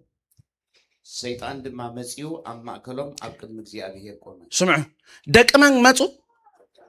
سو كلاتهم زياتهم زفان دلوهم سباتهم زفان زلوهم فطرتاتهم لك እግዚአብሔር بفاتا دك أملاخ كبلو معلتم استبهلا everybody came including سيطان ونمسؤمتي نا እግዚአብሔር ملسي حقاونت نا እግዚአብሔር يزغلصلكا صدق نا እግዚአብሔር يزملصلكا እግዚአብሔር ታይሎ حتى مسيلكم كابي انتاي كتقبر مصحاي كونتن انت حراب ዛ اخيبا ناي شماغلتات يلنا شماغله زي كونسب انت مصيو خبدنا خون انت تقبر مصي خاخ بلو ግን አሉ حقي ታዳخ قبر مصيو نبلو له حقي واي تاخيبا إذا أخيبا زجن نايدك أملاخي سيطان كا بتفسيح بك خمسة المتي كم عزيف كم زجبو كوفيلو إجزابير كا كداتا أي بلون تايد بلادلو أنتاي أخابي متي خايلو كابي خامتي خايلو أنت هتقبر تنحكا أبي مت أنتاي يالله كان أبزمت يلن سفراين برون حجكن سفرا لو بسان كمان بسان كأدام أين رسع عزيز ناي أدام سلطانها تتكي ناو تزراريبون كل مستودع سيطان قال لك كم زي نتي شنفت ناي أدام بقى نتي نعدام ذا شنفه بقى خذكره دعينته نمدري نتا ناتي يدقبركوا مدري كزاورا وعيله باترول كجبرا ناتي I overcame it سلطانا لنبا كزاورا تصنحيلو እግዚአብሔር ቃ انت ያለካት ዞራ ይበሉ again because እግዚአብሔር ጻድቅ አምላኽ እዩ ሕጋውነት ዘኽብር አምላኽ እዩ ስለዚ ታይልዎ ባርኒዮ ባርያ ዶሪ ኻይሉ ብዛዕባ እዩ ወይ ከዓ ብዛዕባ እትኡ ደሎ because አዳም ብዛዕባ ኣብኣ ዝፍጠሩ ዘበሉ ካብ ሄዋን ጀሚርካ አንበሶኦም ገለመሊኣቶም ኩላቶም ተጠያቂ ናይ ዝረልም እዚ አዳም ነይሩ ሕጂ ተጠያቂ ናይ ዝረልም እዚ ሰይጣን እዩ ስለዚ ብዛዕባ ምድር ደሎ ነገር ክሓት ጀሚር ዋይ ሌጋሊ ናቱ ገይርዎ እቲ ስልጣን ወሲድ ወይ ስልጣን መን ወዲ ኣምላኽ ጽቡቕ ፓስተረይ ኢሳያስ 9:6 ንኸይድ ኣለና ኣሜን ናብ ክብሪ ንኸይድ ኣለና we're going ኣምላኽና ስሙ ይመስገን ህፃን ተወሊዱልና ወዲ ተዋሂብና እሞ እቲ ግዝኣት ኣብ መንኩብ እዩ hold on ክልተ ነገር እዩ ክርስቶስ ክልተ ዳይሜንሽን ሒዙ ይመጽ ናምበር 1 ህፃን ኮይኑ ናብዛ ምድሪ እዚኣ ኣሸርት ኮይኑ ብኻልእ ኣዘራርባ ስጋ ለቢሱ እዩ መጽዩ ካብ ስጋ ዝሓለፈ ግን ወዲ እዩ ኣምላኽና ስሙ ይመስገን እታ ኣብ ኣደላ ቃል ሱም ኢሉሎምሽ ተሓደ ተሸይሙ ኢለኩም ኣለኹ ተሸይሙ ማለት ክልተ ካልኣይ ምዕራፍ ፍቕዲ 7 እግዚአብሔር ኣምላኽ እንታይ ኢልዎ ይብለና ገነት ኤደን ገበረ እሞ ብሸነኽ ምብራቕ ገነት ገበረ ኣብኣ ድማ ኣቐመጦ ትብል ዘላ ቃል ሱም ትብል ናይ ዕብራይስጥ ወይ ከዓ ናይ ተቐዳማይ ቋንቋ ሱም ትብል ቋንቋ ሱም ማለት ሹም ማለት እዩ ሾይምዎ ማለት እዩ ኣልና ርባሓን ሾይምዎ ስለዚ ኣዳም ኣብ ዝፋን ገነት ኤደን ክቕመጥ ከሎ ተቐሚጡ ጥራይ ኣይኮነን ዛባ መኹዓቲ ሂቡ ይኮነን ስራሕ ኢልዎ ሸይምዎ እዩ ሸይምዎ እስክበሉ ሱም እያ ትብል ትቓል ኦኬ ሾሞ ማለት እዩ ሕጂ ምስ ተሾመ እንታይ ድብል እቲ ሹመት ተኢልኩምኒ ወዲ ኣምላኽ እዚ ከዓ ምንታይ ከድና ንሪኦ ኣብ ሉቃስ 3 ምዕራፍ ካብ ፍቕዲ 21-38 ተጋጌ ኢየሱስ ወዲ ዮሴፍ መስሎም ነበረ ወዲ ማታትያስ ወዲ ክርስቶ እንዳበለ ኣብ መወዳእታ ምስ በፅሐ ወዲ ኣዳም ወዲ መን እዩ ኦኬ ወዲ ኣምላኽ ትብል ዘላ ሕጂ ካብ ኣምላኽ ዝወፀ ማለት ጥራይ ኣይኮነን ወይ ከዓ ከምዚ ወደይ ተይልናስ ዳዊት ዝወለዶ ማለት ኣይኮነን ስልጣን ኣለዎ ኣብ ልዕሊ ኩሉ እግዚኣብሔር ዝፈጠሮ ኣልና ርባሓንሳ ኣብቲ እግዚኣብሔር ዝፈጠሮ ደበለ ስልጣን ኣለዎ ጽቡቕ ጌርኩም ሕዙኒ እዚ ኣፖሎጀቲክ እዩ ብኻልእ ኣዘራርባ ባክኣፕ ትገብሮ ዘለኹ ነቲ ስብከት ክርዳእና መታን ሕጂ ራእዩ ሰይጣን ብምስሊ ተመን መፂ መሰስሓቶ ቃል ኣምላኽ ክዛረብ ከሎ ንመነመን ከም ተዛረቡ ኢና ንፈልጥ ናምበር 1 ንኣዳም ሓቀይ እቱ ንሰበይቲ ናምበር ተመን ንሰይጣን ግና ይዛረቦን ዋይ ተልኩምኒ he did what he does best ኣታሊሉ ንተመን እውን ተጠቂሙ ጌርዋታ ጉዳይ ኩላቶም እዚኣቶም ካብ ገነት ኤደን ክእለዩ ከለዉ ሓደ ግን ኣብ ገነት ኤደን ተሪፉ መን እዚ ሰይጣን ከመይ ጌርና ንፈልጥ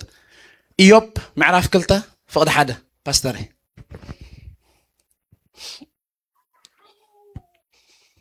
ኢዮብ ምዕራፍ 2 ፍቕዲ 1 ኣለና ዲና ብሓንሳብ ኢየሱስ ጎይታ እዩ ኣሜን ድዩ ፕሬዝ ጋድ ኮነ ከዓ ሓደ መዓልቲ እቶም ደቂ ኣምላኽ መፂኦም ኣብ ቅድሚ እግዚኣብሔር ቆሙ ሰይጣን ድማ መፂኡ ኣብ ማእከሎም ኣብ ቅድሚ እግዚኣብሔር ቆመ ስምዑ ደቂ መን መፁ ኩላቶም እዚኣቶም ዝፋን ዘለዎም ሰባት እዮም ዝፋን ዘለዎም ፍጥረታት እዮም ልክዕ እግዚኣብሔር ብፋፃ ደቂ ኣምላኽ ዝእከብሉ መዓልቲ ምስ ተባህለ ኤቭሪባዲ ኬም ኢንክሉዲንግ ሰይጣን እውን ምስኦም መፂ ናይ እግዚኣብሔር መልሲ ሕጋውነት ናይ እግዚኣብሔር እዩ ዝገልፀልካ ፅድቂ ናይ እግዚኣብሔር እዩ ዝመልሰልካ እግዚኣብሔር እንታይ ኢሉ ሓቶ መሲልኩም ካበይ እንታይ ክትገብር መፅኻ ኣይኮነትን እንድሕር ኣብዛ ኣኼባ ናይ ሽማግለታት ኢልና ሽማግለ ዘይኮነ ሰብ እንተመፅዩ ይኸብደና ኸውን እንታይ ክትገብር መፂኻ ክትብሎ ግን ኣሎ ሓቀይ እንታይ ዳ ክገብር መፅዩ ንብሎ ኣሎ ሓቀይ ዋይ ተኣኼባ እዚ ኣኼባ እዚ ግን ናይ ደቂ ኣምላኽ እዩ ሰይጣን ከዓ ብተፍሲሕ በቃ ከምዚ ኢሉ መፅዩ ከም ኣዚፍ ከም ዝግብኦ ኮፍ ኢሉ እግዚኣብሔር ከዓ ኪዳታ ኣይበሎን እንታይ ትብሎ ዘሎ እንታይ ኣኸበይ መፂኻ ኢልዎ ካበይ ኢኻ መፂኻ ኢልዎ እምበር እንታይ ክትገብር ፀኒሕካ ኣበይ መፂ እንታይ ኣሎካ ናብ ዘምፅእ የለን ስፍራ ኣይነበሮን ሕጂ ግን ስፍራ ኣለዎ ብሰንኪ መን ብሰንኪ ኣዳም ኣይንረሳዕ እዚኣ ናይ ኣዳም ስልጣን ተተኪዩ ናው ተዘራሪቦም ኩሉ ምስ ተወድአ ሰይጣን ከዓ ልክዕ ከምዚ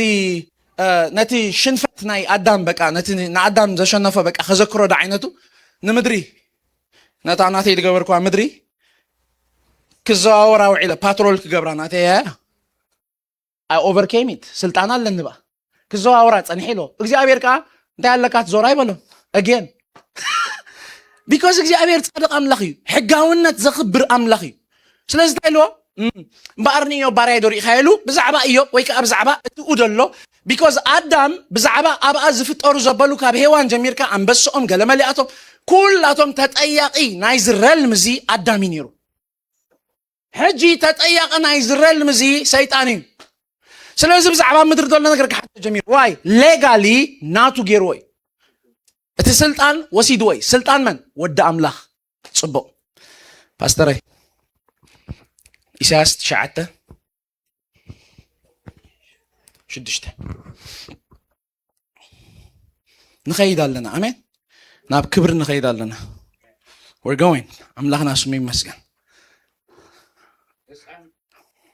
ህፃን ተወሊዱልና ወዲ ተዋሂብና እሞ እቲ ግዝኣት ኣብ መንኩብ እዩ hold on ክልተ ነገር እዩ ክርስቶስ ክልተ ዳይሜንሽን ሒዙ ይመጽእ ናምበር 1 ህፃን ኮይኑ ኢና ኣብዛ ምድሪ እዚኣ ኣሸርት ኮይኑ ብኻልእ ኣዘራርባ ስጋ ለቢሱ እዩ መጽኡ ካብ ስጋ ዝሓለፈ ግን ወዲ እዩ ኣምላኽና ስሙ ይመስገን እታ ኣብ ኣደላ ቃል ሱም ኢሉሎምሽ ተሓደ ተሸይሙ ኢለኩም ኣለኹ ተሸይሙ ማለት ካብ መንጎ ብዙሓት ሓደ ኣውፂኻ እንታይ ምግባር ማለት እዩ ኣብ ልዕሊ ኩላቶም ከተግዝኦ ከለኻ እዩ ኣብዚኣ ዘላ ቃል ብግሪኽ ሶሪ ብዕብራይስጥ ናውታን እያ ትበሃል ናውታን ማለት ከዓ ምስ ስልጣኑ ዝመፀ ማለት እዩ ዝተሸመ ኣይኮነን he came with authority ወዲ ክኸውን ወፂ ኮነን ኣብ 2:7 ቅብእ ኣቢሉ ፍልይ no he came a ruler ገዛእ ኮይኑ ይመጽእ ኣምላኽና ስሙ ይመስገን እቲ መንኩብ ከም ምንታይ ይብለካ ኣሎ ኣብ መንኩብ እዩ ኣብ መንኩብ መን ጸኒሑ ትግዝኣት ኣብ መንኩብ ጸላኢ ስጋዕ ሽዑ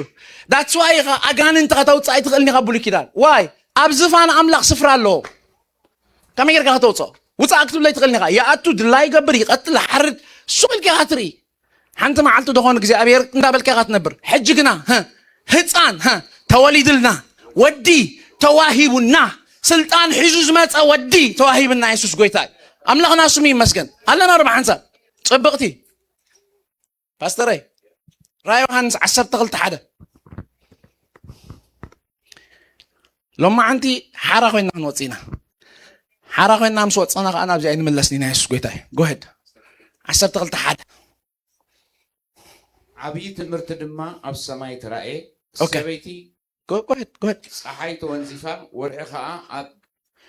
ትሕቲ ኣእጋራ ኣኽሊል 12 ከዋኽብቲ ድማ ኣብ ርእሳ ዘለዋ ተራእየ ጥንስቲ እያ ቅልውላው ምውላድ እውን ብቅልውላው ምውላድ እውን ትጭርሕ ክትወልድ ከዓ ትፅዕር ነበረት ካልእ ትምህርቲ ኣብ ሰማይ ተራእየ ኖዕ 7 ቀርንን 7 ርእስን 7 ቀርንን ኣብ ራእሱ 7 ዘውድ ዘለዎ ዓብዪ ቀይሕ ገበን እቲ ጭርኡ ድማ ሲሶ ከዋኽብቲ ሰማይ ሰሓበ ናብ ምድሪ እውን ደርበዮም 7 ሕጂ ፍቕዲ 7 ኣብ ሰማይ ከዓ ውግእ ኮነ ሚካኤልን መላእኽቱን ምስ ገበል ተዋግኡ እስከ 5 ፓስተረይ ሶሪ ንሳ ንኹላቶም እዛ ሰበይቲ እብላ ኣሎ ሕጂ ስምዖ ንሳ እብላ ኣሎ ስምዖ ንኹላቶም ኣሕዛብ ብበትሪ ሓፂን ክጓስዮም ዘለዎ ወዲ ተባዕታይ ወለደት ንኹላቶም ብበትሪ ሓፂን ብኻልእ ኣዘራርባ ንኹላቶም ኣድቂቑ ንእግዚኣብሔር ዝኾኑ ንምስራሕ ዝበቕዑ ኮንቪክትድ ኮይኖም ዝትንስኡ ህዝቢ ክፈጥር ዘለዎ ውላድ ይብለካ ኣሎ እቲ ቅጥቅጦም ድብል ዘሎ ናይ ፖተር ወይ ከዓ ናይ ስራሕ ጭቃ ተርሚ ሰራሕ ምሽ ሓደ ስራሕ ጭቃ ምስ ተሰርሐ ሕጂ ተሰሪሖም ዝነበሩ ህዝቢ ከም ዝኾኑ ንግረክ ኣሎ ኣምላኽ ሰሪሕዎም ዝነበረ ህዝቢ እዮም ሰሪሕዎም ነይሩ ንኣምላኽ ዝጠቕሙ ይኮኑን ቶም ቨሰል ተበላሾም እዮም ስለዚ እንታይ ገብር መሲልኩም ትሰርሕ ጭቃ ይመፅእ ሓፂን በትሪ ምፅኡ ኣብ ሓደ ዕሽግ ዝበለ ቦታ ይቅጥቅጦ ንብሙሉእ ነቲ ዝሰርሖ ጭፍጭፍ ኣብሎ ንምንታይ መሲልኩም ተባረኽ እቲ ሓመድ ክጉሕፎ ይደልን እዩ ምሩፅ ሓመድ እዩ እስከ ምሩፅ ይበሉ ንኣምላኽ ዝስራሕ ዓይነት ግን ኣይኮነን ዝጠቅም ኣይኮነን ስለዚ ደጊሙ ንኣምላኽ ከም ዝስራሕ ብመንፈስ ቅዱስ መታን ክስራሕ እንታይ ገብሮ መሲልካ ኣድቅቆ ብምንታይ ብርትዒ ብፍቕሪ ስለዚ ዝበትሪ እዚ ናይ ፍቕሪ በትሪ እዩ ኣለና ድና ብሓንሳብ ንኣምላኽ ንኸውን ተደኩዕና በቃ ክስታይ ብርትዒ ረቲዕና ሲ ኣእዳውና ሂብና ኢና እግዚኣብሔር ካብዝንንዮ ከም ድላይካ ብመንፈስካ ስርሓና ንብል ሰባት ኮይና መታን ክንወፅስ ይኸ ብሓፂን በትሪ መፂኡ ድቕጥቅጥ ኢየሱስ መፂና ራይ ቀፅል ፓስተር ግን እንታይ ኢሉ እዚ ዝውለድ ዘሎ ህፃን እብለካ ኣሎ ክገዝእ ዘለዎ ህፃን እያ ትወልድ ዘላ ፅቡቕ ጎሄድ ፓስተር እቲ ውሉዳ ከዓ ናብ ኣምላኽን ናብ ዝፋኑን ተመንጠለ እቲ ውሉዳ ናብ ኣምላኽን ናብ ዝፋንን ተመንጠለ ናው ቱ ዳይሜንሽናል ወይ ከዓ ዱዋል ዳይሜንሽናል ናይ ጎይታ ከረዳእኩም ኣብዚ ጎይታ ናይ ኢየሱስ ክርስቶስ ክውለድ ከሎ ብስጋ እቲ ህፃን ብዛዕባ እቲ ህፃን ኣይኮነን ዝፅሑፍ እዚ ራእይ ዮሃንስ ብዛዕባ እቲ ህፃን ኣይኮነን ብዛዕባ እቲ ወዲ አልና ربح حنسا بزعباتي أب سلطان أب زفان أب بوخس كل اللو ودي يتقال أب وانجيلات أربعتي بزعبات هتسان هتسان زجهادو زبلت راي زجهاد النانيرو for example نيقول مس حدا معلت بليت مسمطو بزيكاتي كاب سماي زوردن واو واو واو واو واو بزيكاتي كاب سماي زوردن سلازي يسوس بوز أب سماي كلوس كاب سماي أوريدي قالنا ربح حنسا تايب لالو اتهتان زم ساقاد علل دلوي اتودقن ابزفاني سقيل دلو that's why يسوس مسمته حاتياتك تحادي قلك ايو قبلو ما من يزو حاتياتك حد قبلو he is operating from the throne كابزفاني operate قبر دلو قالنا ربح حنسا there is only one حاتياتك محرد قل after وانتي سودم ما يسوسي أملاغنا سمين مسكن go ahead pastor ግን ሽግር አሎ ሓደ ናይ ዝፋን ሽግር አሎ because ታዝፋን ሓደ አትኾንስ ክበሉ አባ ከመን አሎ ትገበል አሎ ባ ተቀሚጡ ማን ይዝገበል ዚ እቲ ለይቲ ምስ መዓልቲ ንሕዋትና ብቅድሚ መን ድኸሶም go ahead pastor ኣብ ሰማይ ከዓ ውግእ ኮነ ሚካኤልን መላእክቱን ምስ ትገበል ተዋጉ ትገበልን መላእክቱን ድማ ተዋጉዎም ኣይሰዓርዎምን ከዓ ድሕርዚ من تسعيرهم تقبل ملاختم بلني صبق أي سعروا من دحرزي سفروم أب سماي أي ترخبه بخالا أزر أربعة the seat was vacant أتا سيريا أتا نايكس سيريا آدم لغيق وازغادة سيريا حجي vacant وينا واي زتولده ودلو كاب زفان أبو سوري كاب مات أنا ديت عزوها جزاء خوين زمت ودي أملاقنا سمين مسجن that's your Jesus أملاقنا استمسجن هو now رأيكم حجي كوفي للو حجي the same رأي نسو خدر بخلو سيطان كدر بخلو ندقة يسوع نفسه فرو متسالو it was a one حانت عين الديلة نسون العلي بالله زحد ورد له because قال أملاق الزارب كلهم زيلو أجان أنتم بربسم كاوت أملنا مسولو تم سبعة تايلو نسيطان كاب سمايها آي آي آي آي آي آي كم مبرق كودق كله ريحو أي قرمكم اجي توصلوا زلهم مستر انا افت سيرياس لزلخي الله ناينا حنسا ابي افت مخصص كالوت افت سبات اب قدما املاخنا زخصصوا لزنبرو سفرا اتزات صدق كوفيل الحج يسوس غويتاي الله ناينا بروحات حواتي ناو جو هيد باستر تمزمور الله تزمر يا مزمور اب سمايكا عاوز بلد بعاوز بلد دمسي اتليتن معلتن اب قدما املاخنا زغصوم زنبر قصاص حواتنا تدربي مو حج مدحانن سلطانن منجستن ناي املاخنا كوينيو ملكها ناي تقبويو كبل سمعكو اتملك نايمني اتملك نايمني واي چاكاتو براتي على ماسا اتملك نايمني قال لي هم دبل الله مخالق نتات قال تمسلغه اتملك نايمني ناي تقبو يسوس غويتاي ملك ناي تقبو املاخنا سمي مسجن اتزقسس نبرخه كيك هاليلويا وريدو تدربي املاخنا سمي مسجن يسوس كمان يكون ندربيو نمنتاي مشيلكم اي عقمني اي ناتوني ليفلهم حدا يكون ملاختي امن چقم دربي ما نمنتاي مشيلكا كاب قدم ملاخي نيرو قالنا ربح حساب يسوس غويتاي but let me tell you one زي حزولي سيطان ابزا بوتا زيا ندقم استدربي زخونا يخون قال املاخاوي دغف يبلنان سيطان نسب كم زخصو ريزن كنغركم اغانن تخوت خل نير ديو سيطان ابزفان املاخ كله why because he was far above us حقيده ابل علينا ينيرو حقه سلاز بشم يسوس وطا انت بلك ناي داويتن ناي ساولن ناي بريزنس ግጭት ينيرو يوصا አይኮነን نيرو بريزنس ناي እግዚአብሔር ማግኒፋይድ ካውን ከሎ ልክዕ ስፍራ ለቅ نيرو ተሓደ it's okay you know what ስጋዕ ዝዝእል ብል ልክዕ ምስ ከደ ግን ኣቦታና ብል ክንመለስ እዳ የለንያ darkness is the absence of light ስለዚ ምጽኢ ቦቱ ውሕስ ሳኦል እግዚአብሔር ዝለኣኸሉ ስፒሪታዊ ሓዲር ነይሩ ካብ እግዚአብሔር ድማ ርኩስ መንፈስ የሳቅዮ ነበር ያትብል ስለዚ እግዚአብሔር ፍቃድ ዝሃቦ ማለት እዩ ስለዚ ወሓድር ኣሎ ሕዙን ብዛ ካብዚኣ ዝሓለፈት ግን ሰይጣን ካብ ሰብ ክወፅእ ኣብ ብሉይ ኪዳን ኣይትርእን ኢኹም before Jesus was born not when dead born ክውለድ ከሎ ብምውላድ እዩ ኣጋንንት ክወፅእ ጀሚሩ መሬት ዋይ ናይ ዝፋን ጉዳይ እዩ ኣምላኽና ስሙ ይመስገን ናው ክሲ ኢየሱስ ምስ ተወልደ ጠጠው ኢሉ እዩ ኣብ ምድሪ መዓስ ሞይቱ ተሰደ ኢለኩም ምስ ተወልደ ታይምላይንና ንሓዞ እዚ ስፍረ ዘመናዊ ሓቂ እዩ ነዚ ዘመን እግዚኣብሔር ዝሃቦ ጊፍት እዩ ኣለና ድናብረኸት ሓወተይ ክሲ ኢየሱስ ምስ ተወልደ ኣብቂዑ ዋይ ሽዑብ ለካ ኣለዉ ሳላት ምስክርነቶምን ሳላ ደም ትገንሸልን ሰዓርዎ ኢየሱስ እኮ ሞጌና ይሞተን ኣሎ ብዚ እቲ ኡድ ምሕረት ኣሎ ምሕረት ኣብ ደሙ ዝቁፀር ዘሎ ታብ እዩ እስኻ ሓጢኣት የብልካ ንብሎ መንፈሳዊ ዓለም ግን ናቱ ሓጢኣት ከም ዝኸፍል ኦሬዲ ዕርቡን ተቐቢሉ እዩ ኣለና ዲና እንተ ዘይመውት ነይሩ ኢየሱስ እዚ እውን ሓጠም ኾነት ኣውን ሓጠም ኾነት ነዞም ኩሎም ዘፅድቆም ማለት እየ ሕጂ ግና ክመውት ስለ ዘለዎ ኢየሱስ ንቓሉ እውን እንተፈፂሙ ከም ዝመውት ስለ ዝፈልጥ መንፈሳዊ ዓለም ኣክሰፕት ኢሎ ኦኬ ብታብ ክህበካ ኢሎ ምሕረት ክገብር ጀሚሩ ካብ ክሲ ሓራ ኮይና ኣለና ኣርባ ሓንሳብ ናው ነዊ ሓደ ፅቡቅ ቀልጢፈ ክውደይ ሕጂ ረኣዩ ሕጂ እንድሕር ሰይጣን دحر قال أملاك كزارب كلهم مش حكي أبسمون ترومي مبارس نتوم مرتقط قويتاسي من يزخصهم مشلو قال أملاك دي كونن مو زخصهم يلن مالد دي قال أملاك دي كونن مبار نتوم مرتقط أملاك نمن تايكم إلا دقاق مالكم الله مسيكا قال أملاك سوبريم قالي ناي مودة تاجرنا نقرأ الله مبرخات حواتي سلازي نتوم قوات أملاك دخصهم يلن يلحكي نازا حليفو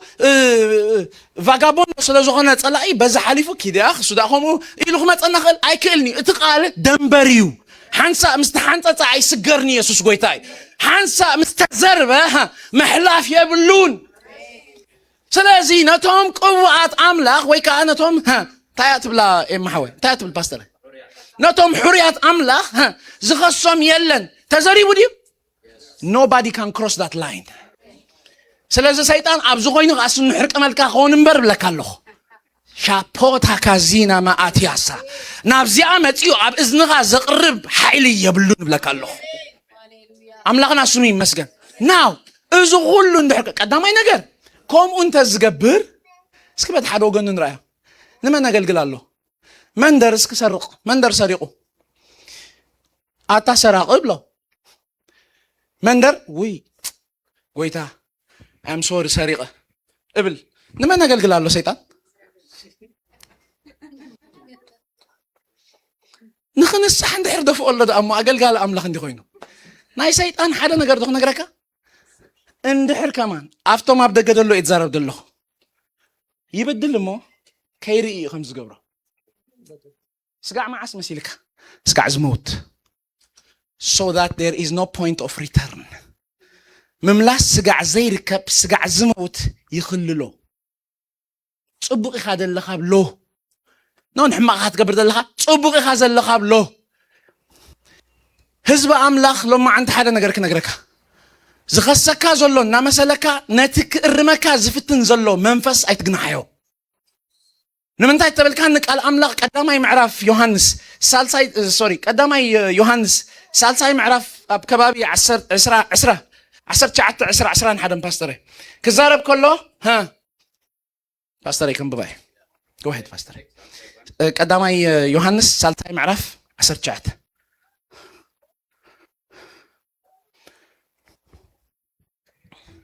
ምንም እኳ ልብና እንተ ነቐፈና ኣምላኽ ካብ ልብና ዝዓብን ኩሉ ዝፈልጥን ስለ ዝኾነ ንልብና ኣብ ቅድሚኡ ንህዳ እዩ hold on ምንም እኳ መን ስለዚ ንሰመን ይዝነቕፎ أما أملاخ أبوينت زجبرة لبسب نقيفو نابقنع من قد خمسة زلوا مني منفسه يسكبل because قال أملاخ زارب كلهم زيلو برهانك زي مبرهاتك زي أبي يرسيها منفس سبيلو بوغيرو دما نتوشطاو اكلاتو تايغبريلو يمرامرو قال ازغونه زقننا ነገር እንተልዩ ብርሃኑ ይድበካ እግዚአብሔር ሱአ መንፈስዩ መንፈስካዩ እታአባኻ ዘሎ መንፈስዩ ሕጂ here's the point መንፈስካ ጽቡቅ ጌርና ክርዳና ምዝ መንፈስ ዝኽንሰማ ዓልና ሎ ማዓንቲ መንፈስካ መንፈስ ቅዱስ ማለት አይኮነ ድፈላለዩ መንገድኻ ነግረኩም መንፈስካ ናይ ሕሉፍ ድኻም ካይፈልጥኒ ዮ ባሕወይ እንታይ ከም ዝመጣ ካይፈልጥኒ ብክንደይ ጉስቁልና ከም ዝሓለፍካ እንታይ ከም ዝኾን ካይፈልጥኒ ኤግዛክትሊ ኢየሱስ ከም ክውለድ ከሎ ኢየሱስ ክውለድ ከሎ በቲ ዝመጾ ስቅያት ሲ ምእዛዝ እንታይ ገበረ ኢሎ ስለዚ መንፈስካ ጌና እቲ ዝሓለፍካዮ ስቅያት እቲ ዝሓለፍካዮ መከራ እቲ ገልጠምጠም አይፈልጥኒ ኣብ ዓለም እንታይ ዓይነት ድኻም ከም ዝነበረና አይፈልጥኒ እንታይ ዓይነት ነገር ከም ስለዚ ኢሚዲየትሊ ዝኾነ ጌጋ ክንገብር ከለና እቲ ፍርድ ብልዕለና ብመን ብመንፈሰይ ይስክበል ቃል አምላክ ግን ከም ዚሉ ነው መጸናናዒ ሓድገልኩም ኣለኹ ኢሉ that is the god that pastor is mentioning here ምንም እኳ ልብና ተነቀፈና አይነቀፈናን ይኮነን ክነቀፈና እዩ because ድኻም ስጋና ከንቅፈና እዩ ግን ምንም እኳ ልብና ተነቀፈና አምላክ ካብ ልብና እንታይ ገብር እዩ ያዓቢ ኢየሱስ ጎይታይ ንሱ ይፈልጥ እዩ ሃሌሉያ ድኻምና ይፈልጥ እዩ ውጥቀትና ይፈልጥ እዩ እንታይ ዓይነት ችግር ከም ዝሓለፍና ይፈልጥ እዩ እዚ ግን ሕጂ ዝተወልደ ህፃኒ ምንም ዝፈልጥ አይኮነን ብርሃን ጥራይ ዘለዎ ምርታዕ ጥራይ ይፈልጥ ምኽሳስ ጥራይ ምኽሳስ ደግ ምንቃፍ ጥራይ ይፈልጥ ንምንታይ ከም ዝኾንኪ ከም ዝኮን ገብሪ ይግባክኒ ከም ዝንዲኾን ነይሮ እቲ ልኡም መንፈስ ግና ውሽጥ ከሎ እንታይ ብል መሲልካ ካብ ገዛእ መንፈስካ ካብ ገዛእ መንፈስካ ይባላክ it's okay ብምሕዳስ ሓሳብካ ተለወጥ እምበር እዚ እውን ካይለፍ this is the comforter እዚ እቲ መንፈስ ምጽንና ኢየሱስ ጎይታ ኣለና ዲና በሓንሳብ እሞ ጌጋዲ ገይሩ መንፈስና ከም ስለ ዝኾን ኣይገበረን the problem as a matter of fact he is too right ካብ ብርሃኑ ዝተላዕለስ ኣይንጾሮኒና ንሕና that's why ኢየሱስ ሓድሽ ወይንሲ ኣብ ሓደስ ትሕርብቲ ጋተጥዎ እምበር ኣብ ኣረጊት ሓርቢ ተቐምጦን ይኽእል because it can kill you your spirit can kill you መንፈስ ቅዱስ ምሳኻ ተዘይነብር እቲ ባኻ ሓዲሩ ዘሎ መንፈስ ብርሃኑ ዝተሓዝን ዝፀዓድን ከይመስለካ it's a very bright spirit ኣውሽጥኻ እዩ ዘሎ ዝኾነ ነገር ብዝገበርካያ hold on why ጌርካ hurry why ጌርካ ሽዑ መንፈስ ቅዱስ ድኻሚ it's okay ናብ እግዚአብሔር ተምጽኦ ንልብኻ እንታይ ትብሎ ማለት እዩ ንስኻውን ምንጭኻ እኮ እግዚአብሔር ይትብሎ አልና ሩብ ሓንሳብ ካብ እግዚአብሔር ኢና ትብሎ እግዚአብሔር ምንጭና ትብሎ ግን ሓንቲ there is only two ways ምስ መንፈስካ ተሰማሚዕካ ክትከደሉ ትኽእል እዚኣ ኢለ ክውድእ ኣምላኽና ዝተመስገነ ይኹን ክንቀፊና yes እብለና ይቃል ኣምላኽ ዝኾነ ነቀፋ እንተሊና ብላለምሽ ስለዚ ንቀፊና ምንም እንኳን ልብና እንተ ነቀፈና ኢሉ ስለዚ ምንቃፍ ልብ ሕማቅ አይኮነን ምንቃፍ ልብ ሓበሬታ እዩ አሜን ሎማ አንተ አላህ ንግበር ርእስና አሜን ሓበሬታ እዩ እስከ ምንቃፍ ልብ በሉ ሓበሬታ እዩ ብርሃን እዩ ኣብ ጸልማት ዘብርህ ብርሃን እዩ ያ ካብ ጌጋ መንገዲ ዝመልስ ብርሃን እዩ አሜን ዲዩ ኢየሱስ ጎይታ እዩ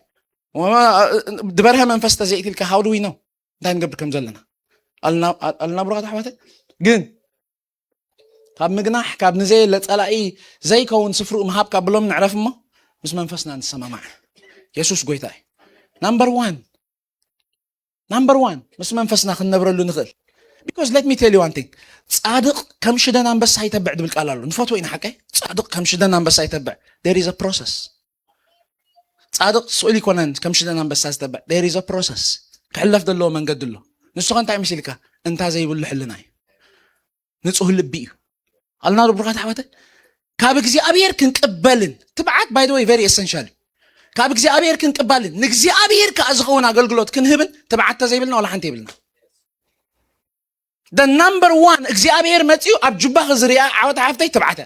አላዶ የላ because it is through that ክሰርሕ ድኽእል ሸለብ ገለብ እንዳበልካ ኣብ ቅድሚ ሰብ ጠጠው ክትብል ስጋዕ ዘይትኽእል ገለመልታት ኮንካ ሕልናኻ እንዳተኻሰሰ እንዳተራጸመ እንዳኸትካ ንእግዚአብሔር ክትገልግሎ ይትኽእልና ትተብዕ እዚ ኸ ምንታይ መጽእ ንጹህ ሕልና እንታ ዘይብሉ ሕልና ኢየሱስ ጎይታ እዩ ስለ ካልኦት ሰናይ ድሓስብ ሕልና ኣብ ድሕሪ ካልኦት ጽቡቕ ዝዛረብ ሕልና ኣምላኽና ስሙ ይመስገን ንኻልኦት ኣብ ካልእ ብኻልእ ብኽፉእ ዘይልዕል ሕልና ኢየሱስ ጎይታይ ስለዚ ምስ ረኣኻዮ ትሕጎስ ኖን ምስ ረኣኻዮ ዓወታ ደሓን ኖ ዓወታ ኢለ ሰላም ደይብላ ዋይ ብድሕሪ ኣይተዛረብኩን እያ ኣምላኽና ስሙ ይመስገን ተባዓደል ኢኻ ወ ብድሕሪ ሰብኣይ ትዛረብ ኢየሱስ ጎይታይ ጸልየሉ praise God let us bless him hallelujah ምስ ረኣኻዮ ሽዑ መንዴ ትብሎ instead of ደሓንዶ ይታ ና bold as a lion ኢየሱስ ጎይታይ ኣምላኽና ስሙ ይመስገን ከም አንበሳ ይተብዕ ኢየሱስ ጎይታይ ይተብዕ ኣምላኽና ስሙ ይመስገን ሸልገብገብ ኣይንበል ኣምላኽና ስሙ ይመስገን ስለዚ ናምበር 1 ሎማ ዓንቲ ጌርና እንወፅእ ንእግዚአብሔር ብመንገዲ ኣምላኽ ብቓል ኣምላኽ ብመንፈስ ኣምላኽ መሪሕነትን ክኸይድ ዝወሰነ ልቢ ሒዝና ንውፃእ ሎማ ዓንቲ ክኸይድ በቃ that's it there's only one way ናዓይ ቃል ኣምላኽ ድበሎን ብቓል ኣምላኽ ዝመርሖን ጥራይ ዝኸይድ ኣነ ዳን እዚኣ ኢልና ንወድእ እዚኣ ኢልና ከለና መወዳእታ ድያ ኣይኮነትን ኣሎ ከዓ ገለ ከዓ ድኻም ልቢ ወይ ከዓ ድኻም ስጋ ምስ ኮነ ከዓ ቁሩብ ኢልና ኣታ ተኾንካ ፈሪካ የብለካ ዋላ ልብኻ ቆይ ትፈልጡ ዲኹም መንፈስ ትፈልጡ ዲኹም እስጢፋኖስ ንምንታይ ጠጠው ክብል ዘይከኣለ ኣፉ ጠጠው ክብል ኣይከኣለን ሞት ግን ኣብ ቅድሚ ኢሎ ድርኺት ግን በርቲዑ እቲ ድርኺት ፀቒጦ ኢየሱስ ጎይታ እዩ ኣለና ብረኻት ኣሕዋተ ስጋዕ ሞት እኳ እዩ ዝመርሓካ ሳምታይምስ ግን ክብሪ ኣለዎ ኢየሱስ ጎይታ እዩ ስለዚ ሓደ ነገር ክነግረኩም ናምበር 1 ዝወሰነ ልቢ ንሓስ ሎማዓንቲ ካብ ካልእ ነገራት ምጥማት ከዓ ንሕደጎ መንፈስ ኣምላኽ ብዝበለና ክንከይድ ንወድእ ኣለና ረብ ሓንሳብ ኣባና ብዝእጎድ ሓቂ ክንመላለስ ንወድእ ሰብ ስለ ዝበለና ኣብኔር ስለ ጫፍ ክዳን መኒኻ ትብሎ ኣይኮነን ክትቆትሎ ኸማን እግዚኣብሔር ኢልካ ኢነ ኢሎ ልቢ ዳዊት ግን ካልእ እዩ ልቢ ዓወት ግን ካልእ እዩ ኣነ ምናልባት ከም ዝግበረ ክብላ ስለ ዝበልኩ ክትገብሪ ይግባእክን እዩ ልብኺ ካልእ እዩ ምልማማደተይ ከዓ ካልእ እዩ ድለማመድክዎ ካልእ እዩ ልብኺ ካልእ እዩ ዳዊት ብኻልኦት ዝሓሰብዎ ሓሳብ ክኸይትፈቲን ልቡ ወቕዑ ኢየሱስ ጎይታ እዩ ኣልና ርማ ሓንሳብ ጥራይ ዝተፈቕደልካ ኣሎ ኣብኡ ጥራይ ኢኻ ትመላለስ ናምበር 2 ኮነ ጌጋ ተገብረ ተሰግረ ጥሕሰት ኣጋጠመ learn to repent ንስሓ ልመድ ኣለና ርማ ሓንሳብ ልብኻ ብሪን ሓውኻስ ርኢካ እንዳረኣይካስ ረጊፅካ ሓሊፍካ ተይልካ ሎርድ I'm so sorry እዚኣ ዝገበርኳ ብጣዕሚ ይቕሬታ ተጋጊ ንሓወይ እውን ክነግሮ ብሪን ሓወይ I don't know why ከምዚኣ ግን ኢለካ ከምዚኣ ጌረካ ንጹሕ ሕልና በቲ ዝፍጠር ኣለና ርባ ሓንሳብ these are the 2 ways ሰብ ብንጹሕ ሕልና ዝመላለሰለን ኣምላኽና ስሙ ይመስገን እዚአን ግበሩ ብትብዓት ኣብ ቅድሚ እግዚኣብሔር ክትርከቡ ኢኹም እዚአን ግበሩ ንእግዚኣብሔር ዝኸውን ኣገልግሎት ከተበርክቱ ኢኹም እዚአን ግበሩ እግዚአብሔር ዝጥቀመሉ ኣካል ክትበሃሉ ኢኹም ኣምላኽና ስሙ ይመስገን ኣነ ግን አይሉ ናብዚኣ ክመልሰኩም ቃል ኣብ ቅድሚ ኣምላኽን ኣብ ቅድሚ ሰምን እንታ ዘይብሉ ሕልና ክህልወኒ እፅዕር ኣለኹ ኣምላኽና ስሙ ይመስገን ደው ኢልና ንጸሊ ኢየሱስ ጎይታ እዩ ሃሌሉያ ጂሰስ ይቕሬታ ኣንውሐ I'm very sorry ሻፖቴ ካሪቫስ ቶምባራ ዲላባካታያ እስኪ በዚ መንፈስ ዝንተስ ናምበር 1 ሎማ ዓንቲ ሓራ ኮይና ኢና ኣሜን የማንካ ፀጋምካ ክትርኢ ካልእ ክትገንሕ ዘየለ ፀላእ ክትገናንሕ ግዜ ትሕልፍኒ ከኸብሎም ኣብ መንጎይን እስክበሉ ኣብ መንጎቶም ንነፍሰይ ዝፀልእዋን ዓብጋግ ኣሎ ነዚ ሰጊሮም ኣባይ ዕንወት ከምፁ ይክእሉን እዮም ዋላ እንተደቀስኩ እኳ እዚ ስገር ጋጋ ኣይኮነን ሃሌሉያ ንሕና ናባኹም ከይንመፅእ ንሶም ከዓ ናባና ከይትመፁስ ኣብ መንጎና ሓደ ሪፍት ኣሎ ኢልዎ ሃሌሉያ ኣብርሃም ክዛረቦ ከሎ ሎማ ዓንቲ ዝጋግ እዚ ይስገርኒ ኣሜን ናይ ቃል ኣምላኽ ጋግ ኣይስገርኒ ሃሌሉያ ነዚ ሰጊሩ ዝመፅእ ፀላኢ የብልካን ብሰላም ደቅስ ብሰላም ዕረፍ ንእግዚኣብሔር ኣምላኽ ከዓ ኣምልኽ ኣመስግን ኢየሱስ ጎይታ እስከ ጎይታ ሆይ ኣብ ልበይ ዘሎ ነቐፋ ዘበለ ሎማ ዓንቲ ካብ መንፈሰይ ይነቅል ካብ ኮነ እግዚአብሔር አቦ ክብደት ዘበለ ኻባይ ክርሕቕ መታን መብራህትኻ ውሽጢ ይብራህ በልዎ ኢየሱስ ጎይታይ ይብራህ ኢየሱስ ጎይታይ ብርሃን አምላኽ ዝኽልክል ኣይረኸብ ኣባኽትኩም እቲ ዝኸስስ ወዲቑ ኢየሱስ ጎይታይ እቲ ዝኸስስ ተደርቢዩ ሃሌሉያ እቲ ዝኸስስ ናብ ምድሪ ጻሕ ሒሉ ኢየሱስ ጎይታይ ሃሌሉያ ጂሰስ ፓራካታላማንዶስ ብርሃን እግዚአብሔር ክበርህ እግዚአብሔር አባት ሆይ ኣብ ነፍስ ወከፍ ሰብ ሃሌሉያ ድምፅኻ ክደምቕ ንጽልለና እግዚአብሔር ሎማ ዓንቲ መሪሕነትካ ይድመቕ በኢየሱስ እግዚአብሔር አቦ በቲ ኣባና ዝኸፈትካዮ ብርሃን ክንመላለስ ሻና ማኮቴዛ ሳፕራታ ላባሶን ተረደ ለቦጂና ማራላባስ ሎሚ ክሰማማ ይበሉ ሃሌሉያ ሎማ ዓንቲ ክሰማማ ሃሌሉያ I will align myself align ክገብር ርእሰ ኢየሱስ ጎይታይ ሎሚ ክሰማማ ሕዋታይ ሃሌሉያ ሎሚ ክስተኻኸለ ሃሌሉያ ሎማ ዓንቲ ኣጋረይ ምስቃል ኣምላኽ ክስተኻኸለ ኣብ ሓደ መንገዲ ምጉያ ይኮነለይ Thank you Lord Jesus ሕርኽርኽ ዝብል ዘበለ ሕርኽርኽ ዝብል ዘበለ እግዚአብሔር አቦ በናዝሬቱ በኢየሱስ ክርስቶስ ካብ ህዝብኻ ክወድቕ ጸለኹ